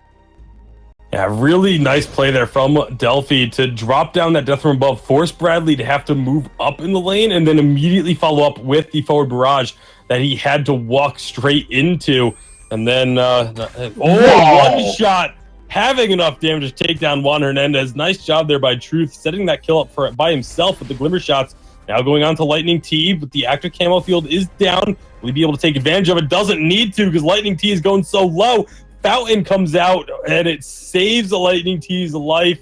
That is going to actually be the kill going the way of NRG, when it looked like it was going to be Truth finding a second kill. Oh, the calculations going through everyone's head there. I mean, that one shot calculated perfectly to get the kill, but then the second that fountain came up, man, the patience from NRG to just be in it, stay in that fight, and come out. I mean, Truth almost got that kill. Actually, just positioning from Lightning T forced the Glimmer Shots to kind of miss that second Glimmer Shot, and then the fountain really clutch. Lone Delphi narrowly missed getting the stun onto Juan Hernandez from the Death from Above. Instead, they're going to just continue to try and push this lane and sending 3 members in the lane constantly. That root will only land at the Starboy. So that's not too bad. That's a nice forward barrage onto Juan Hernandez, taking him down low. Lightning T jumps in, but he gets stuck then in the Bright Bulwark. Takes down a lot of damage, but that's going to be one shot again, finding its way onto the back lines. Fountain comes out from Bradley, but all 3 members are pushing on to Lightning T and Bradley here. They're diving between these 2 turrets. They may want to back out and just go and take down that turret. They have the opportunity to do so. That is what they're going to do. So first turret of the game, 8 minutes in, will go the way of Nova. We do see Truth does find a nice position here to get on to Lightning T. And it does but he's going to get rooted. He's in a bad spot now. Lone Delphi comes over the wall. Forward barrage almost takes out Lightning T. Lone Delphi is playing incredibly well on this sky. The Frostburn and just the damage from these forward barrages are really cutting through the health of NRG at the moment. Yeah, I mean, we saw this guy Ban come out before. Nova not wanting to give it over to... Oh, wow, look at that Truth. Very, very low. Whoa, just clutch reflex block. Now Delphi found Lightning T. One more forward barrage. Doesn't quite get on target, but then finds a slow and gets into position for the kill. So that's 2 quick kills going back the way of Nova once more. They are finding some big advantages. Bradley going to be in a lot of trouble. Lone Delphi He's going to chase him down a little bit, but knows the Crystal Sentry is there and that the respawns are coming through. So he backs off. This is just going to be the gold miner for Nova, at least being started. There is a chance, but Bradley to steal it. But he's going to have to actually play this very carefully. He chooses to back off a bit. Gold miner still being worked on. Is going to go down eventually. Nice job with the Bright Borg to make sure steal doesn't come through. Now Bradley could be in a tough spot. Going to eat some glimmer shots. Gets out to the safety of the lane. Oh yeah, not a bad spot at all for Nova to be in right now. The gold mines and turret objectives. The gold lead's now swelled up to 5,000, and you look at the items. The jungling, the crystal items, the Sky versus the Adagio doesn't seem that huge, but you look at the jungle and it's a different story. I mean, so you look at Kestrel, look at that. Breaking Point and Sorrowblade already. When you look at Lightning T, he's only got one tier 3 item, so in the jungle he's really struggling. And actually, I take that back. Lone Delphi has that Broken Myth and that Frostburn, so yeah, also packing a huge punch. They've got this power spike here. Definitely need to take advantage of it. And Truth just picked up a Tyrant's Monocle as well, so just further goes to show how far ahead they are. This 5,000 to 6,000 gold lead in their favor. And they're going to start to really try and flex on their opponents. They push in this lane once again. It's just going to be about poking, getting some chip damage, taking advantage of Bradley missing the impales. Death from above not quite going to be in the position they were hoping for, but Bradley can't get the recall off. The glimmer shot keeps him in place. They have to try and defend this turret. One shot will nearly take him down. Starboy healing up the team. Fountains have not been used just yet, but they're going to be diving underneath this turret. Lots of damage coming through thanks to that turret now. Fountains both come out. Can they stay alive here underneath this turret? They are putting on such a valiant defense. NRG able to dissuade members of Nova from really committing to a fight, but Lone Delphi is still very, very healthy. Forward barrage from over the wall. The glimmer shots not quite finding a kill. Somehow no one has gone down during all of this, but now the members of Nova are turning their attention to the turret a bit. So they get about a quarter of the damage there. That is going to be the kill, though, onto Starboy. So he got caught up underneath the turret. Yeah, I mean, he tanked up too many shots, unfortunately. One shot, one kill comes out, does not hit. And Death from Above, that's like very defensive Death from Above. It forces the Black Feather to not lock onto the Kestrel and saves him to live another day. The Adagio is starting to heat up. I mean, I don't know if you've watched these, when he's able to land a few of those auto attacks after becoming empowered, I mean, it just really hurts. So kind of managing that damage is going to definitely be a priority for Nova as they look to get later into this game. They don't have, I mean, they have a huge gold lead. They only have a 1-turret objective lead. And we saw what happened in game number 2. This could turn around so quickly in favor of NRG. It very well could, and they have infusions on both of their carries. And no infusions yet on the side of Nova. It's going to be a Shiver Steel finished off for Lightning T. That's an item we don't actually see all that frequently, but when you have a team that's been trying to just posture around and use their positioning to get themselves into advantageous situations, it can do quite a bit to try and shut that down. Lone Delphi is going to be finding Lightning T. He just uses that Rose Offensive to get himself out. It's going to be infusions starting to get picked up now by Nova as they work on this gold miner. 2 minutes until Kraken spawns. You got Starboy just kind of working on the gold miner himself while the rest of the team tries to keep NRG at bay. And again, going to be a lot of preemptive damage, a lot of damage to keep the members of NRG away as the immense gold payout does go over 251 gold each to the side of Nova. Oh boy, we are, that was kind of close, risky, having to contest that gold mine with all of NRG there, but they did a great job at just showing the energy that if they did engage, they were going to turn very quickly on them. As they do look to try to catch Bradley out. He's able to combat roll right out of there.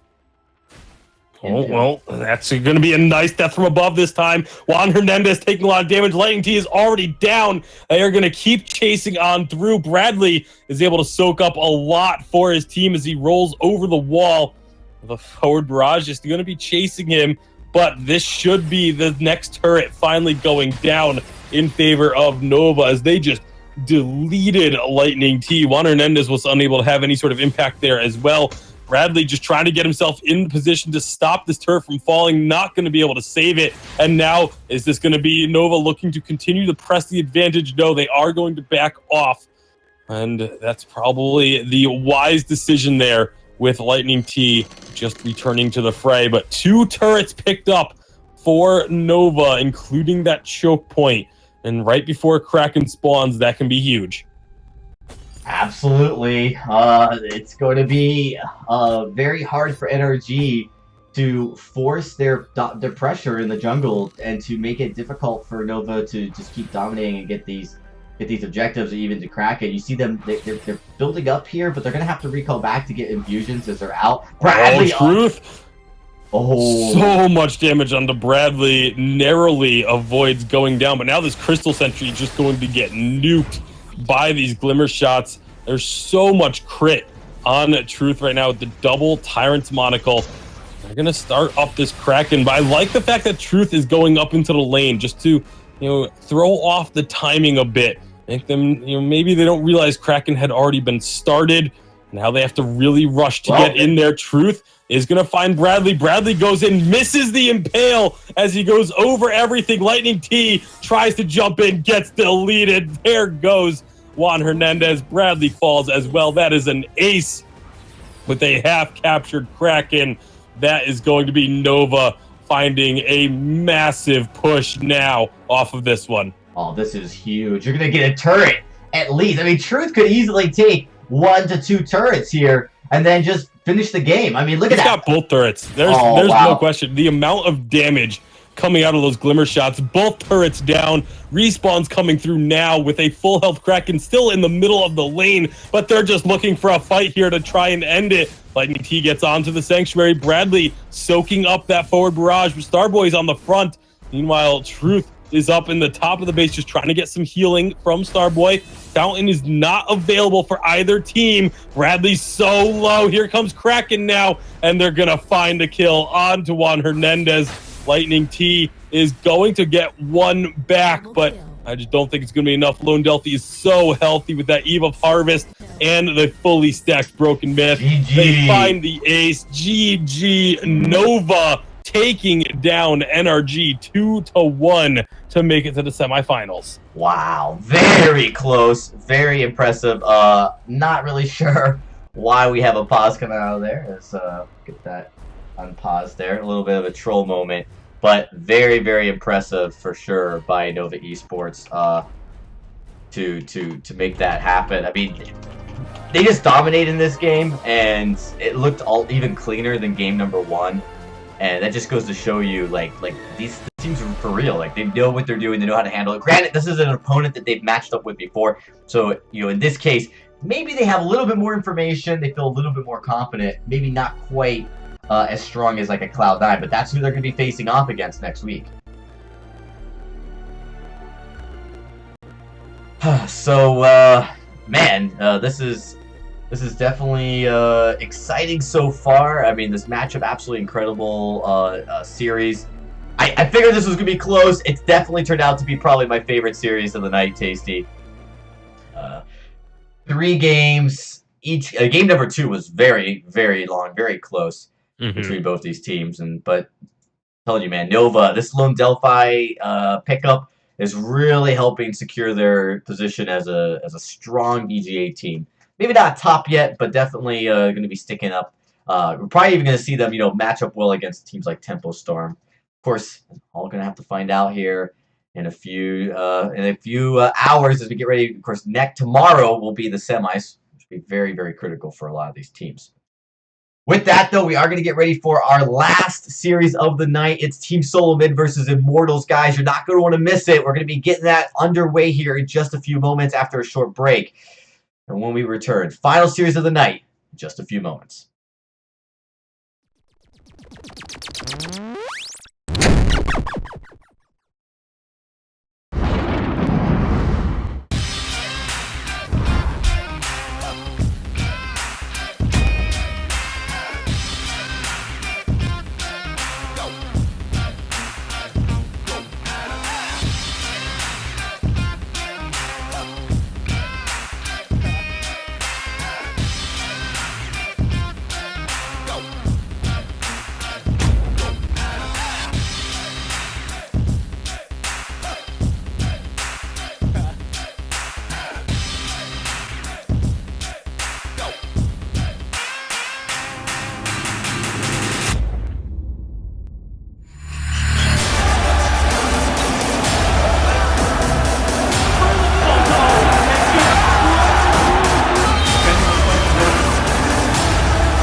Ben, Sam, and Ken are on separate journeys to defeat the menacing Vile Dragon.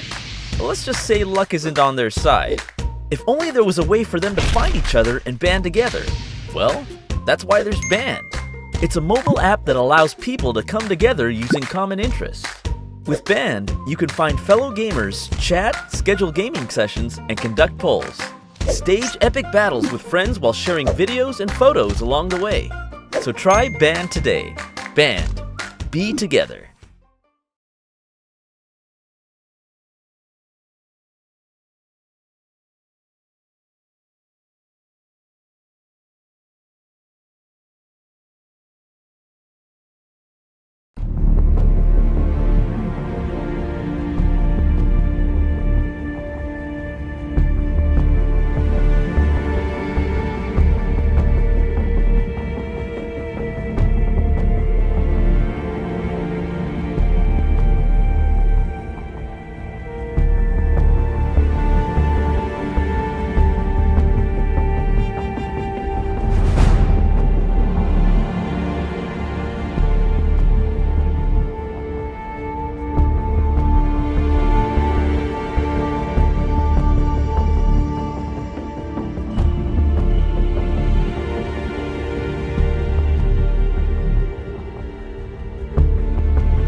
Hey, welcome back, everybody, as we get ready for our final series, our matchup of tonight. It's going to be an exciting one, and as you saw on your screen here in just a few, not that long ago, actually, the Immortals roster, there is a little bit of a change. We were talking a little bit during the break, Tasty.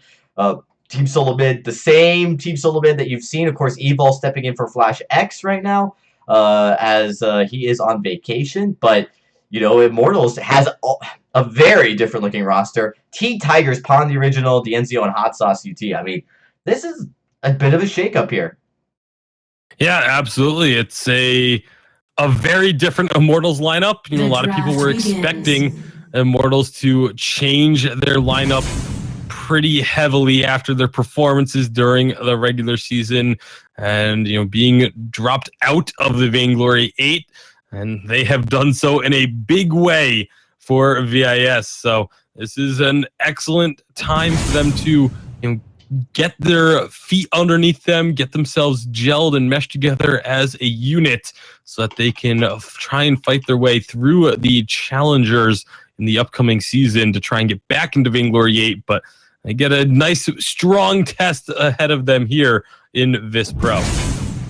Well, we're jumping into the draft already. We kind of just jumped right into it, Tasty, as we're running a little late, so wanted to make sure we got in right away. But it's already a pretty fast-paced draft. We do see Immortals does choose to ban one of the healers. Sometimes when a healer is not banned on A side, you don't ban the other one. Otherwise, you force the only healer to go to A side.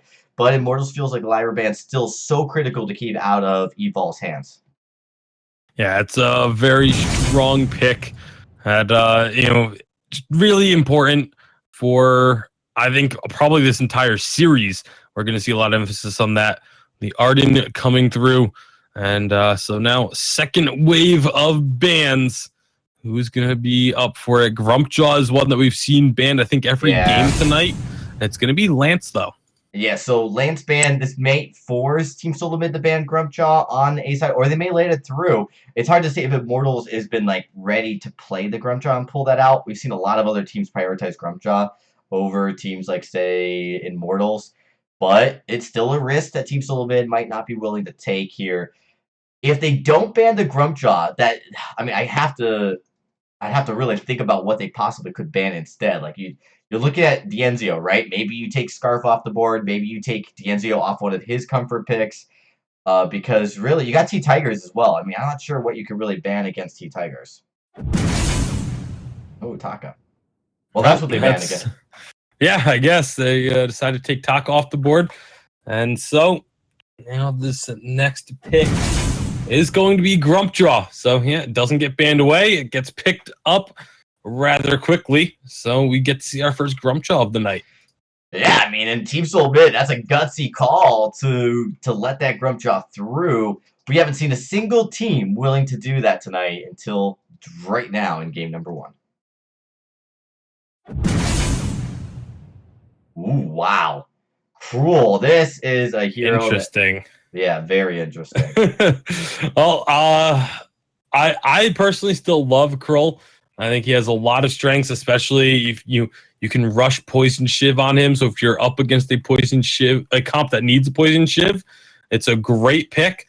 I don't know if Arden Grumpjaw necessarily scream a composition that you need a Poison Shiv against, but you can see it can still have some really big strengths, but it's tough. I'm really iffy on taking Krull on A side just because there are so many options that you can counter it with on the B side. But you know, maybe the mindset here is because there isn't a lot of damage necessarily up front on the side of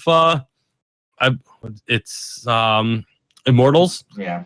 They, you know, if you can get those weakness stacks built up on whoever this third carry is, like that's going to be their primary source of damage, most likely.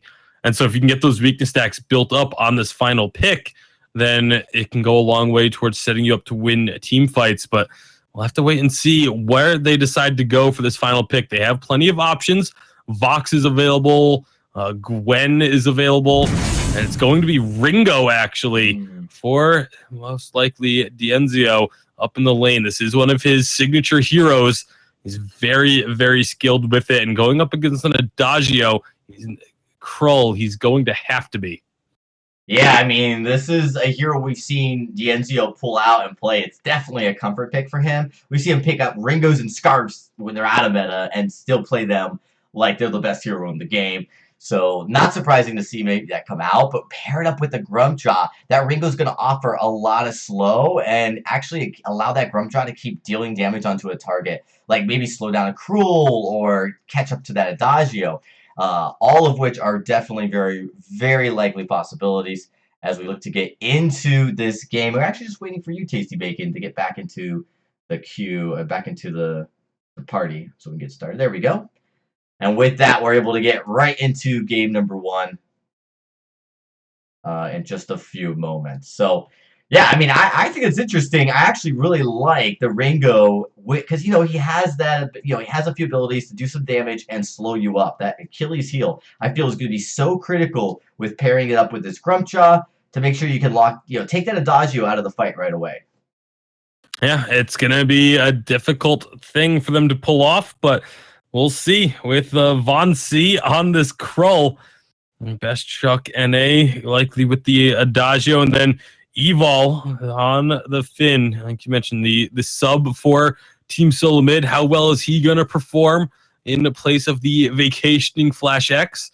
That's going to be the question that has to be answered. All right, we're just about ready. Getting into game number 1 between Team Solo Mid and Immortals.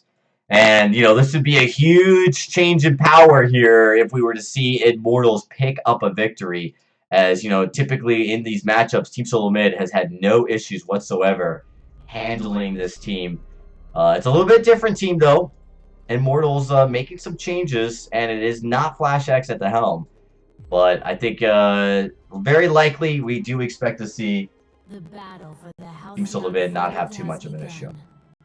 Yeah, you still have to give the edge to Team Solo Mid, as they are going to be the favorites regardless of the roster changes. But this is a great opportunity for Immortals to showcase this new lineup and see what they can do and how they're going to be able to perform. So, well, we are underway, and right off the bat, a fairly passive start. Neither side looking to go aggressively invading into their opponent's jungle or anything like that.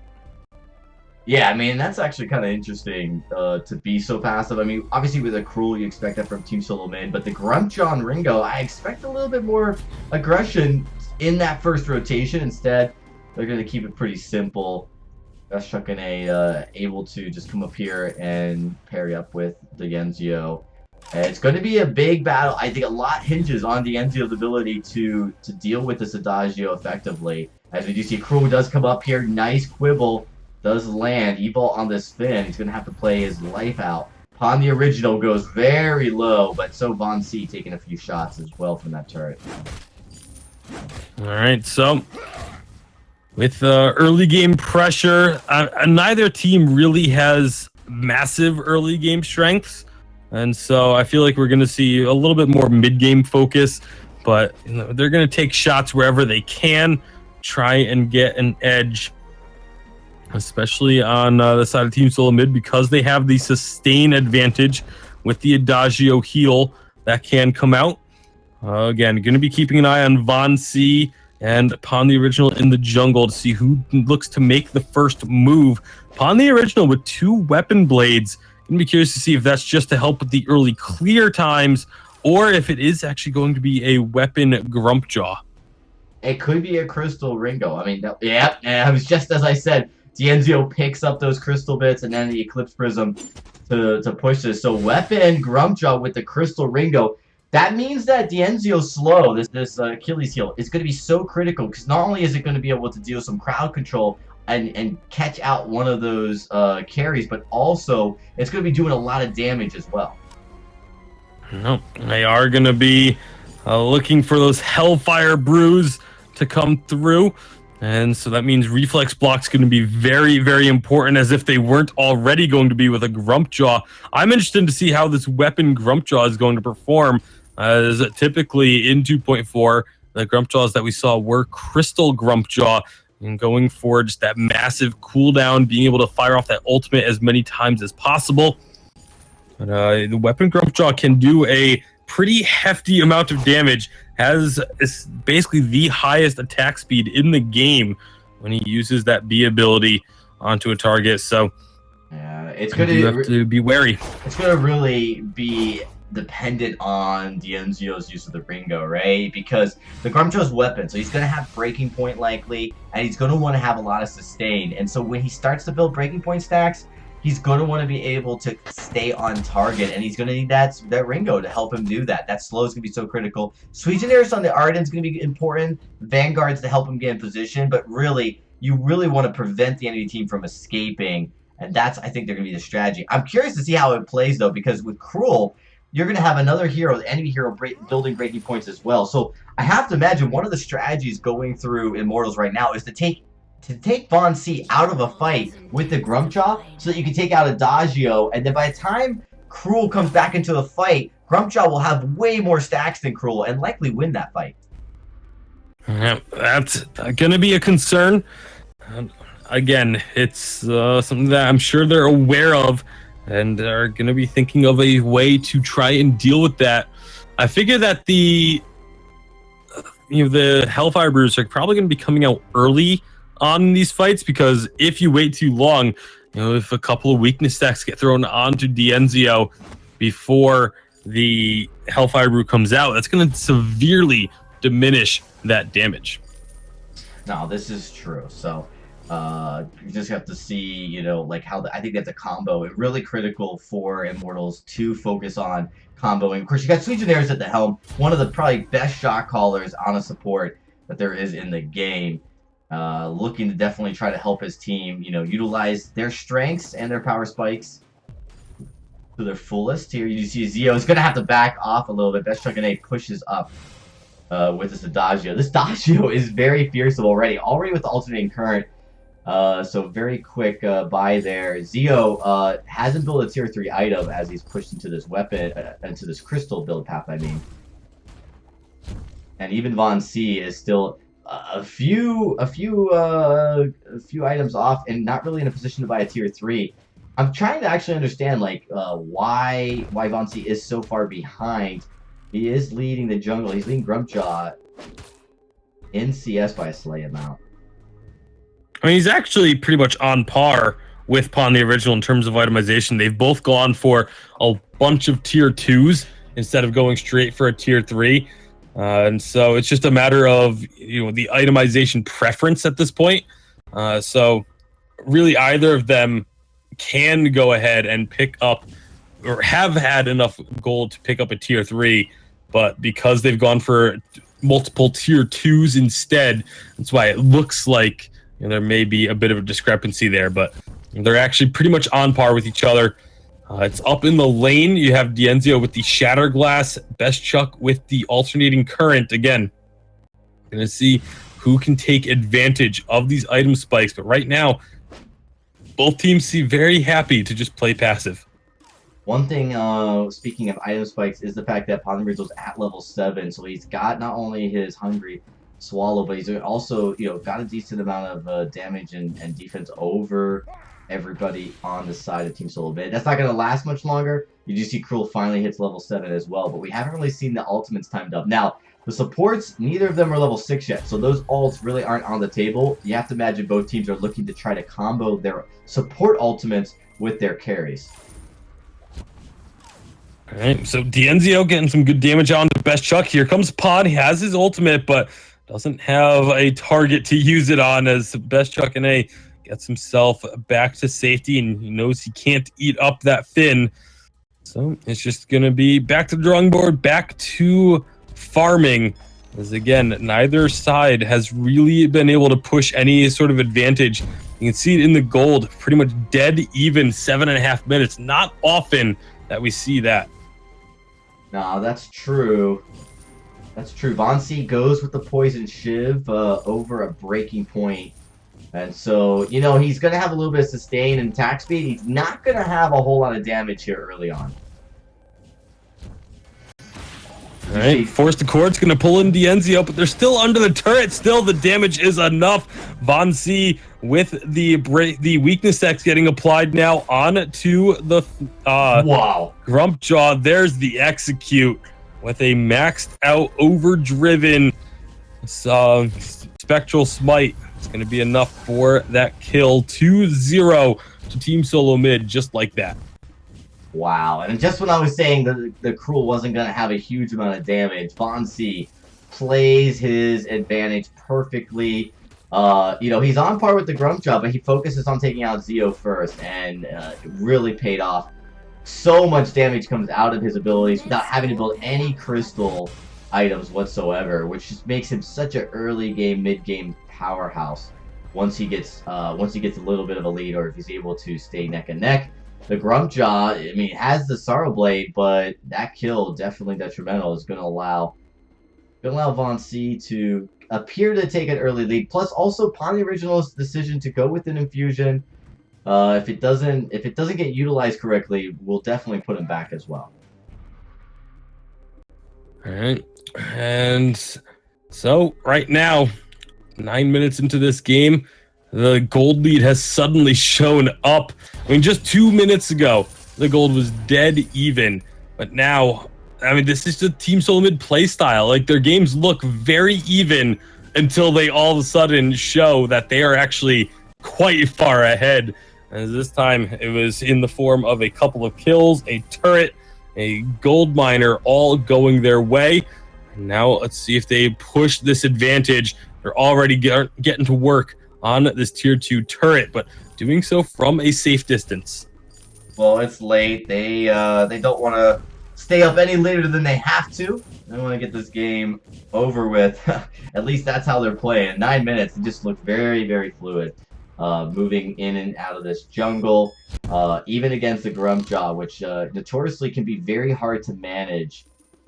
Take away that treant from him as well. So Pawn the Original just struggling to really find any advantage here. Team Solo Mid playing very well.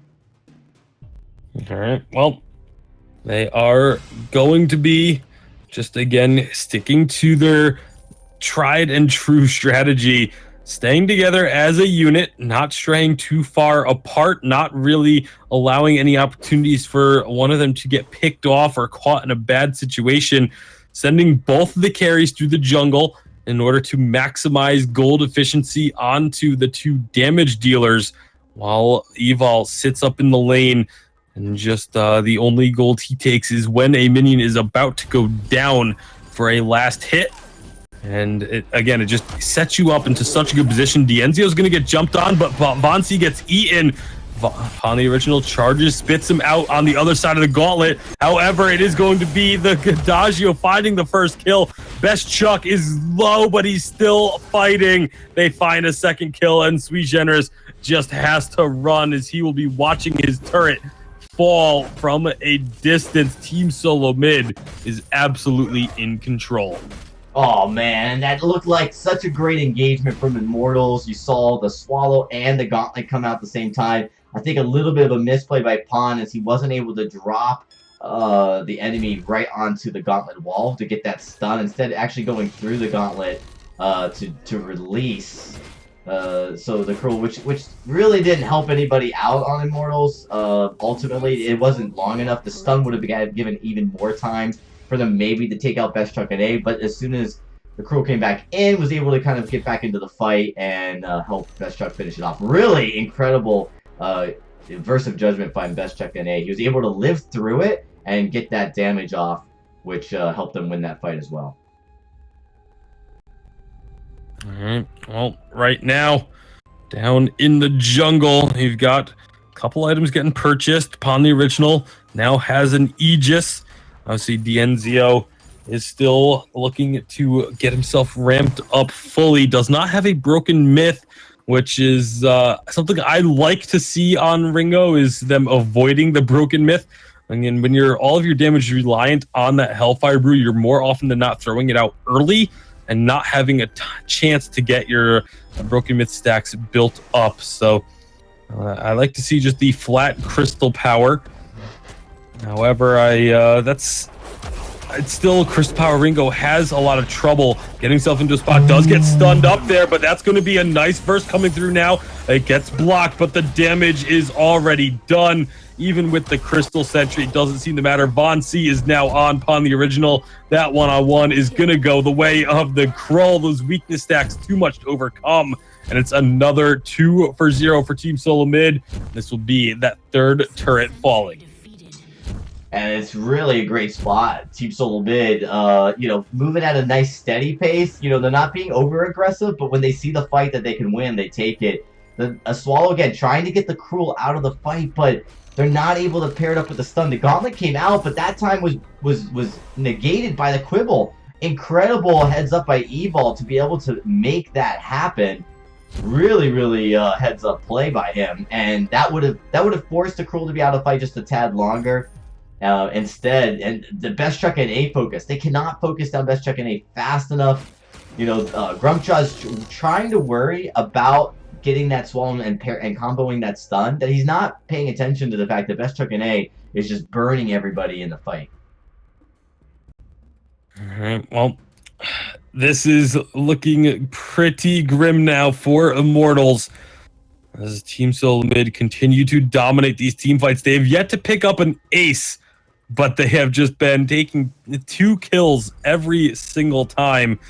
As Sweet Generous has proven to be just slippery enough to avoid the full 3 kills, but at some point, something's gonna have to give. Immortals gonna have to try and take down Best Chuck. I feel like that has to be their priority target, but they're going in onto Von C. The NCO's got some good positioning here on the backside, but still no Hellfire Brew being used. Not even started to get channeled. Now that he's out of the verse, he actually was not out of the verse. He still got hit by it, gets the Hellfire out, but that got blocked, and he is down. Sweet J gets pulled in, and finally Team Solo Mid will find their ace. What an incredible combination by Team Solo Mid. And you see the formula of what Immortals is trying to do, and again, it's a smart idea. It's just not working. And at this point, I feel like Von C being the target for Grumshaw is kind of more of like a red herring. It looks like it's the right call on paper, but it's not working out. It's not implementing correctly. And they can't kill Best Chuck and A fast enough. The Hellfire Brew, it doesn't come out early for the engagement, instead coming out near the end of the fight. And you see right there another game. Wow, 9-0, perfect game for Team Solo Mid against Immortals. Absolutely incredible showing. And again, like, the game looked so even through the first 7 minutes. The gold was dead even, but then all of a sudden Team Solo Mid just sort of flips a switch and never looks back from there. And in 15 minutes and 35 seconds, one of the shortest games tonight, as we've seen a lot of our games actually go pretty long. I mean, it's been really close matchups, but Team Solo Mid, they are the dominant team. They're one of the powerhouses. Them and Cloud9 are looking to kind of form their dynasty. Team Solo Mid had it for a while in North America, and now they've got some competition. They've got some contention. We might be seeing them go head to head in the finals later this week. Who knows?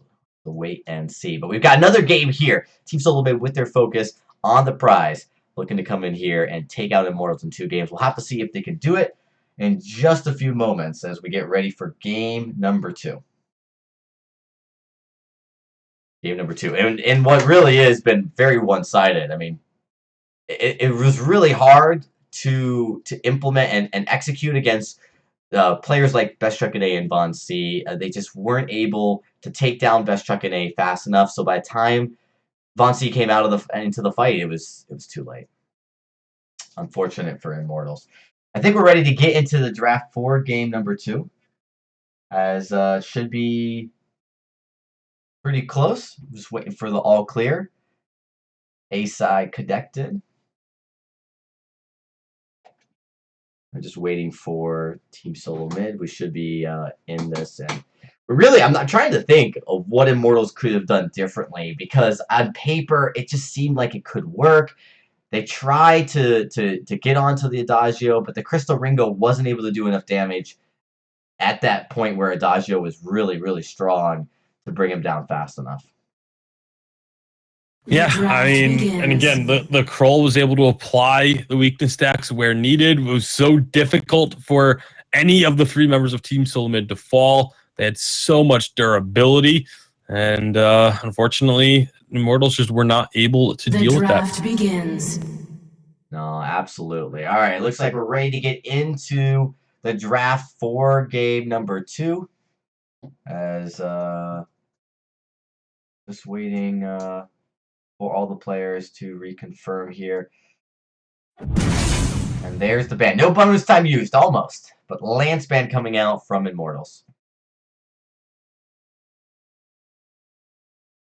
All right, so Lance taken off the board. We'll see what Team Solomid decide to answer with.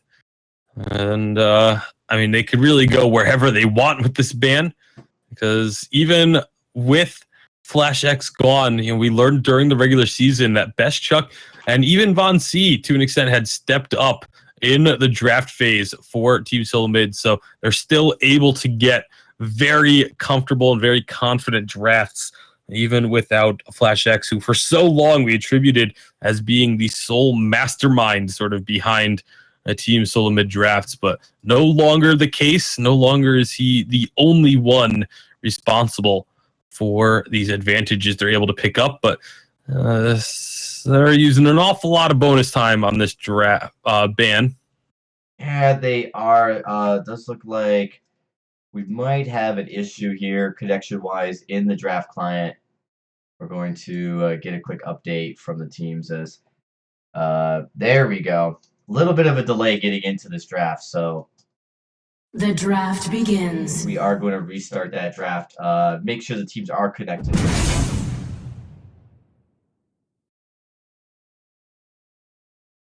All right, so now we should be good to go. There's the response. All right, Team Solomid's here. And that's going to be the Glaive Ban Adagio first picked. Does this mean a Lyra answer is in order from a TSM? It could be, or if they feel confident in their abilities to deal with an Adagio, maybe they decide to let the Lyra go through, and most likely will end up banning it away so that the double heal doesn't go over, but I would not be surprised if they do, go ahead and pick it up themselves instead.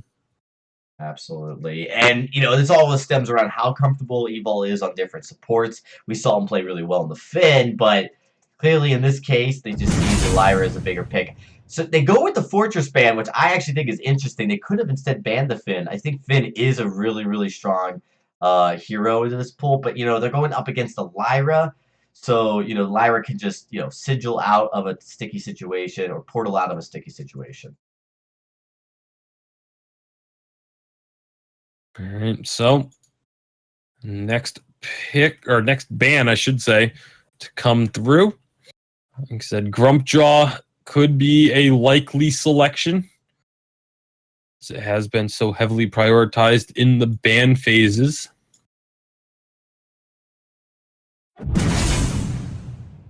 Koshka. I mean, that's a pretty bold ban. I feel like leaving the Grumpjaw open with Lyra, that's a no-brainer for Team Solomid, unless they have something else up their sleeve. I think they take the Grumpjaw on this point.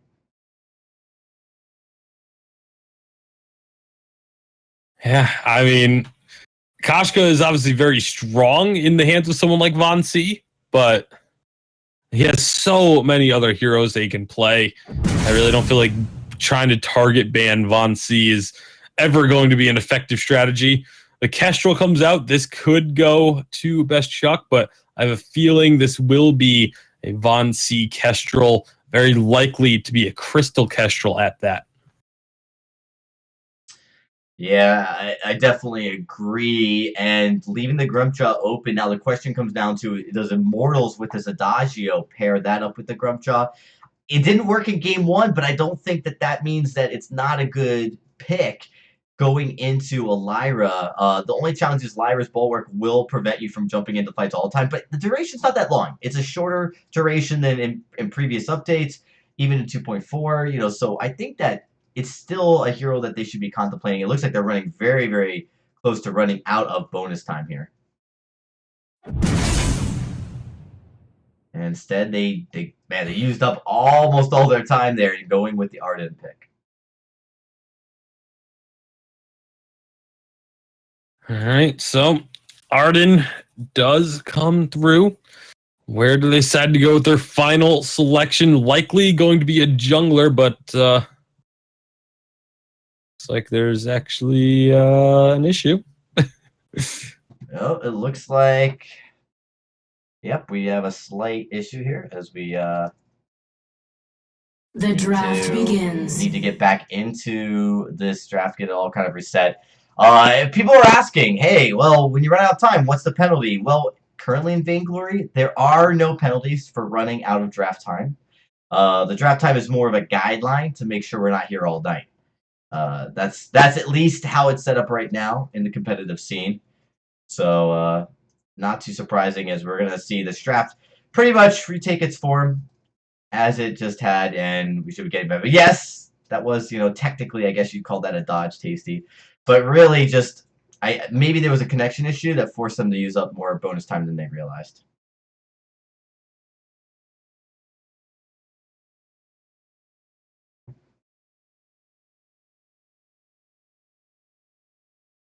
Have it open in it is an external client, as everyone knows. And if you click on a different tab while you have it open, your bonus timer stops moving for a while. And so it can lead you to believe you have a lot more time remaining than you actually do. So that could have been it as well. But either way, we'll get back into this one. Obviously, same picks, same bands up until that point. And then we get the final pick to come through for Immortals. And we're just waiting for the last one. A lot of thought going into this pick. Immortals gonna get extra time as a way of a reset. To think long and hard about what they want to do here. And they're already digging into more time. Sky comes out, and we've seen Sky as a last pick from, A side or B side, and it's been very effective. It's been very effective into Lyra. All right, so Sky coming through. Sky is a pick that can have some really strong effects, but with already having Adagio and Arden, is this now going to be a weapon Sky instead of the Crystal Sky that we've seen have so much success? I'm still kind of iffy on the weapon Sky. The jury's still out there for me, but weapon Sky, or Crystal Sky, has been the path that I feel like has had much more success in Vainglory 8, but we are going to get the Gwen as the final pick for Team Solo Mid. So that is going to be the Crystal Kestrel for Vonsi in the jungle. We were talking about how we wanted to see the Crystal Kestrel earlier today, and now we finally get our chance. Yeah, I mean, I'm definitely looking forward to this. I kind of hope it comes out. I mean, we've kind of seen back and forth as I get some stuff here taken care of. We've kind of seen a lot of weapon, and really felt like it's not using Kestrel to her best, but we could be wrong here, as we are going to be getting into game number 2 of this best of 3. Team Solo Mid looking to close it out right here, right now. All right, so here we go. Game number 2 underway, potentially, as Dragonborn just said, the final game of the night here at VISPRO. And so, will Immortals be able to push us to one more, or will Team Solo Mid continue to have this dominant run? Again, the only team that has been able to there's only been 2 teams that have been able to consistently be able to take games or series off of Team Solo Mid. That's been Cloud9 and Hammers Esports.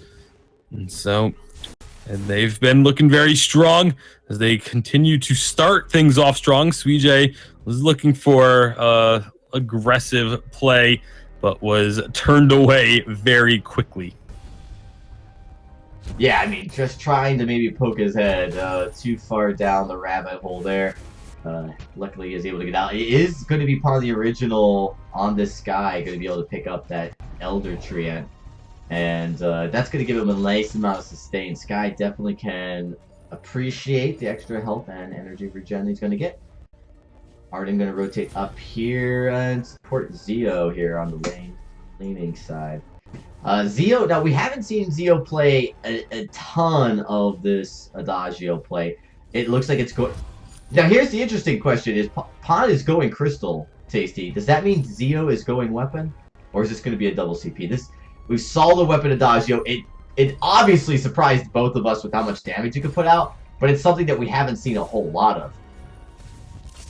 I have a feeling that it's going to be double Crystal. I just really don't feel like the Weapon Adagio is something that should be being pulled out here, but you never know. Like you mentioned, we saw it earlier. We saw it actually have some pretty effective team fights, but I'm curious to see if that is going to be the route that Dienzio goes, but he's going to get first blooded all of Team Solo Mid, jumping on him in the lane. Oh man, he ended up using the boots after a few auto attacks and just a few seconds too late. Should have just gotten out of there faster. We just see how the original does look to come up and punish Best Chuck and A though.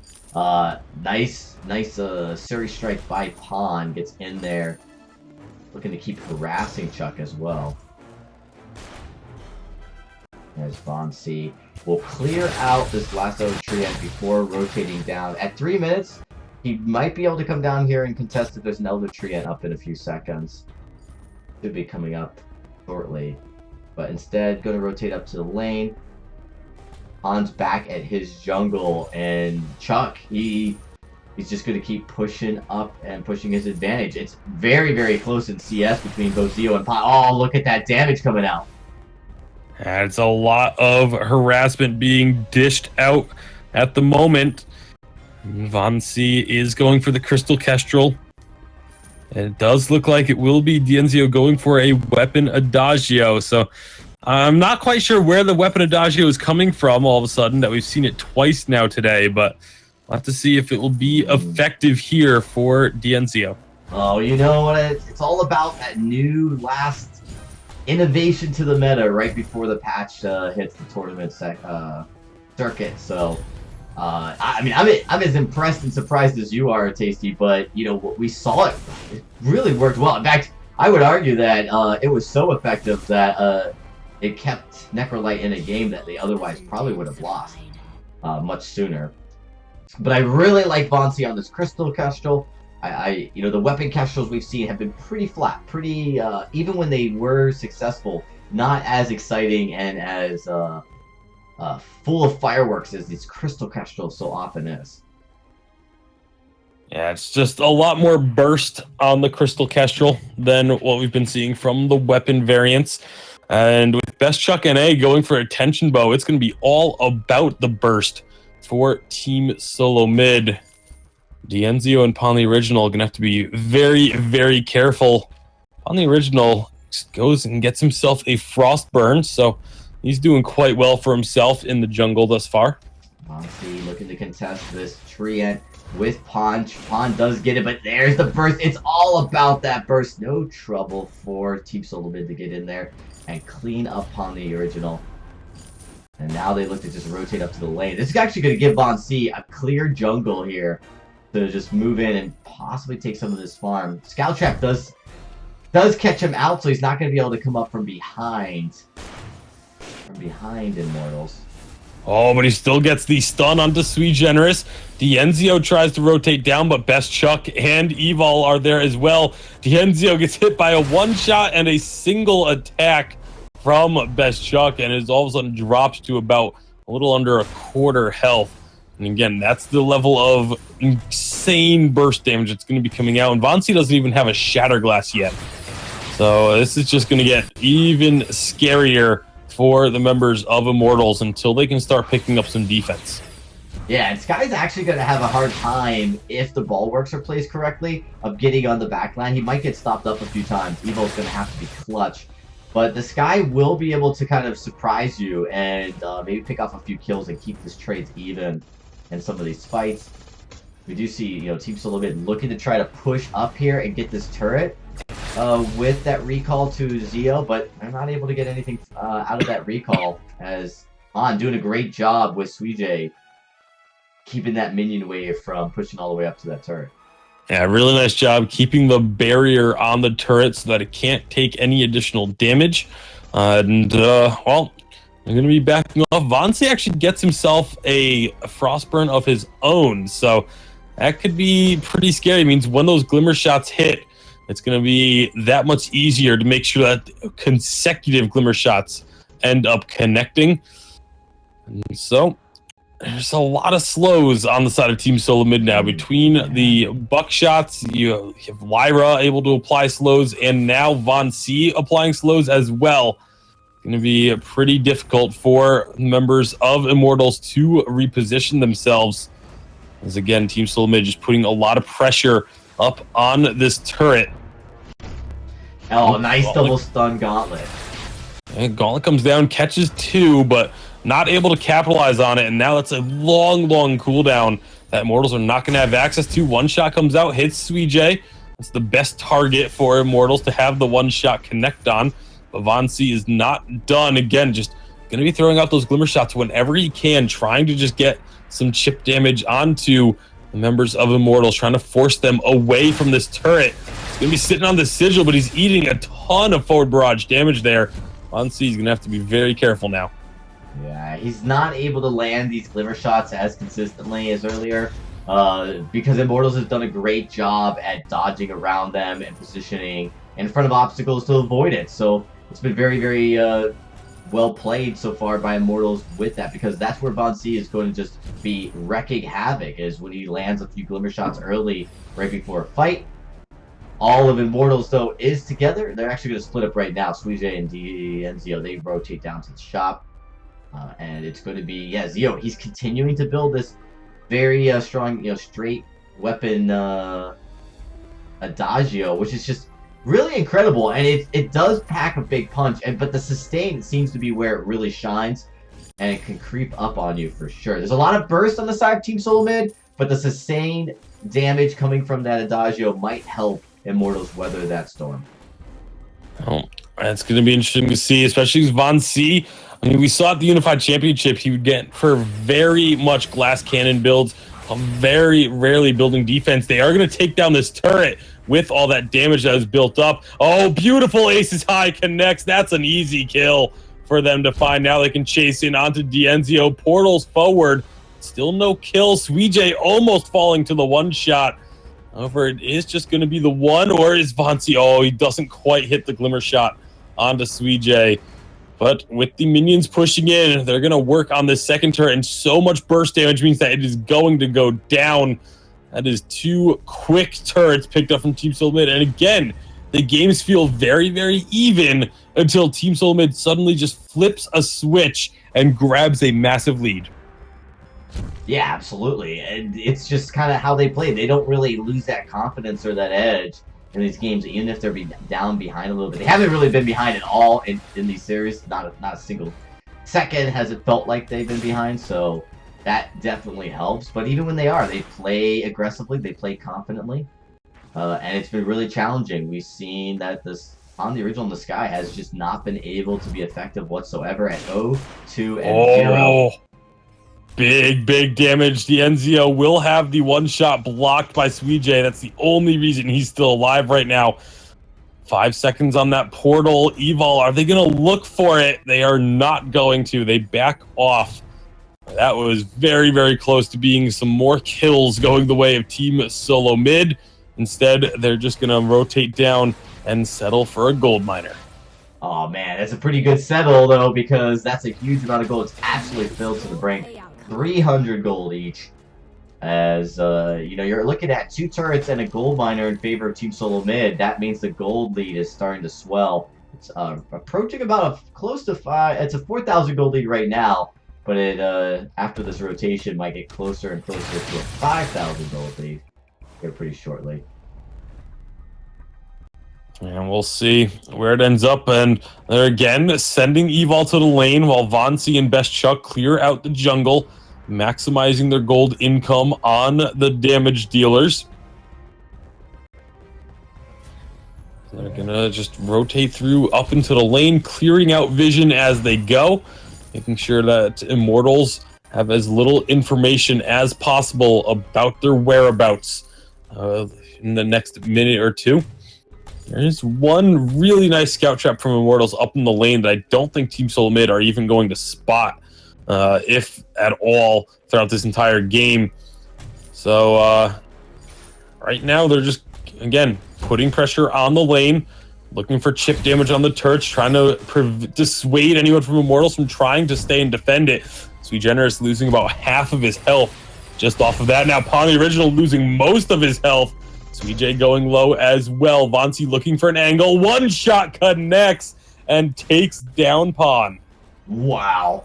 What an angle by Vonsi, able to get in. This is going to open up this last lane turret for Objectives. Oh, but look, Evo once it goes with the bulwark against the sky. This could be an ace here, and this could be game. We're at 12 minutes, and there's minions here to help take down these barriers. I don't know if they're going to get... Yeah, they're going to get the one barrier down. They're going to be able to get this first crystal turret out of here.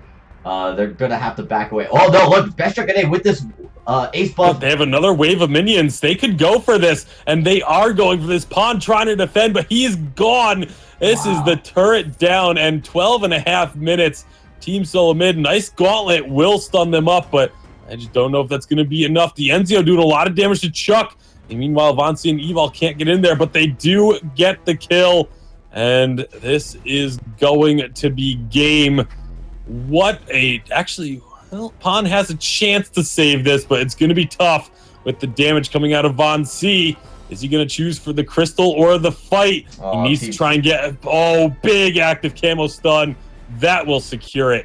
Most likely. It's still not quite over. There we go. One more glimmer shot will do it. And Team Solo Mid take the game and the series. Little bit of disrespect by TSM there, because that game was over. Effectively over. A little bit of a delay on trying to close it out, but ultimately getting the W and pushing this checking their ticket to the semifinals, where it looks like they're going to be facing up against, I believe, I have to actually get word, because off stream we did have Tempo Storm versus Los Baboons take place, and actually let me just check in to see the results of that game.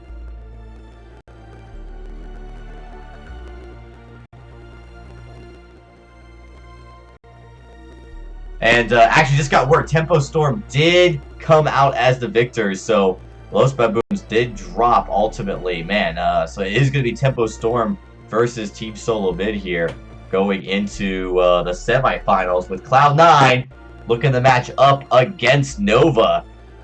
Whew. An exciting quarterfinals, Tasty. A long night. I think we're both ready to call it and get everybody ready for tomorrow. Absolutely. It was an exciting game. Couple of really strong performances from teams. But in the end, we are set for our semi-finals. Looking forward to those tomorrow as well. It's going to be really exciting. It's absolutely be a thrill.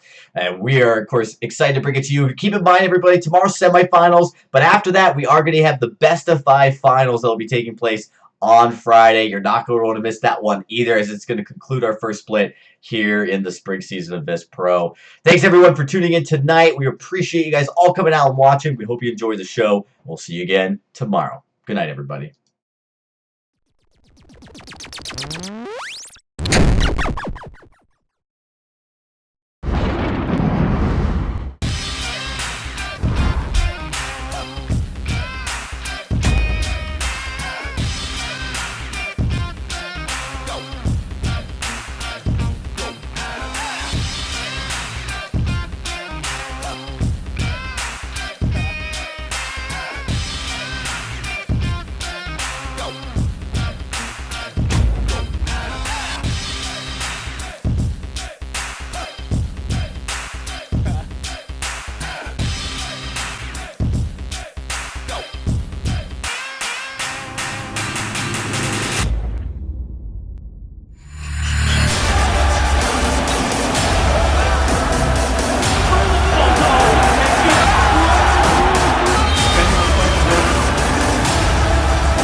Ben, Sam, and Ken are on separate journeys to defeat the menacing Vile Dragon.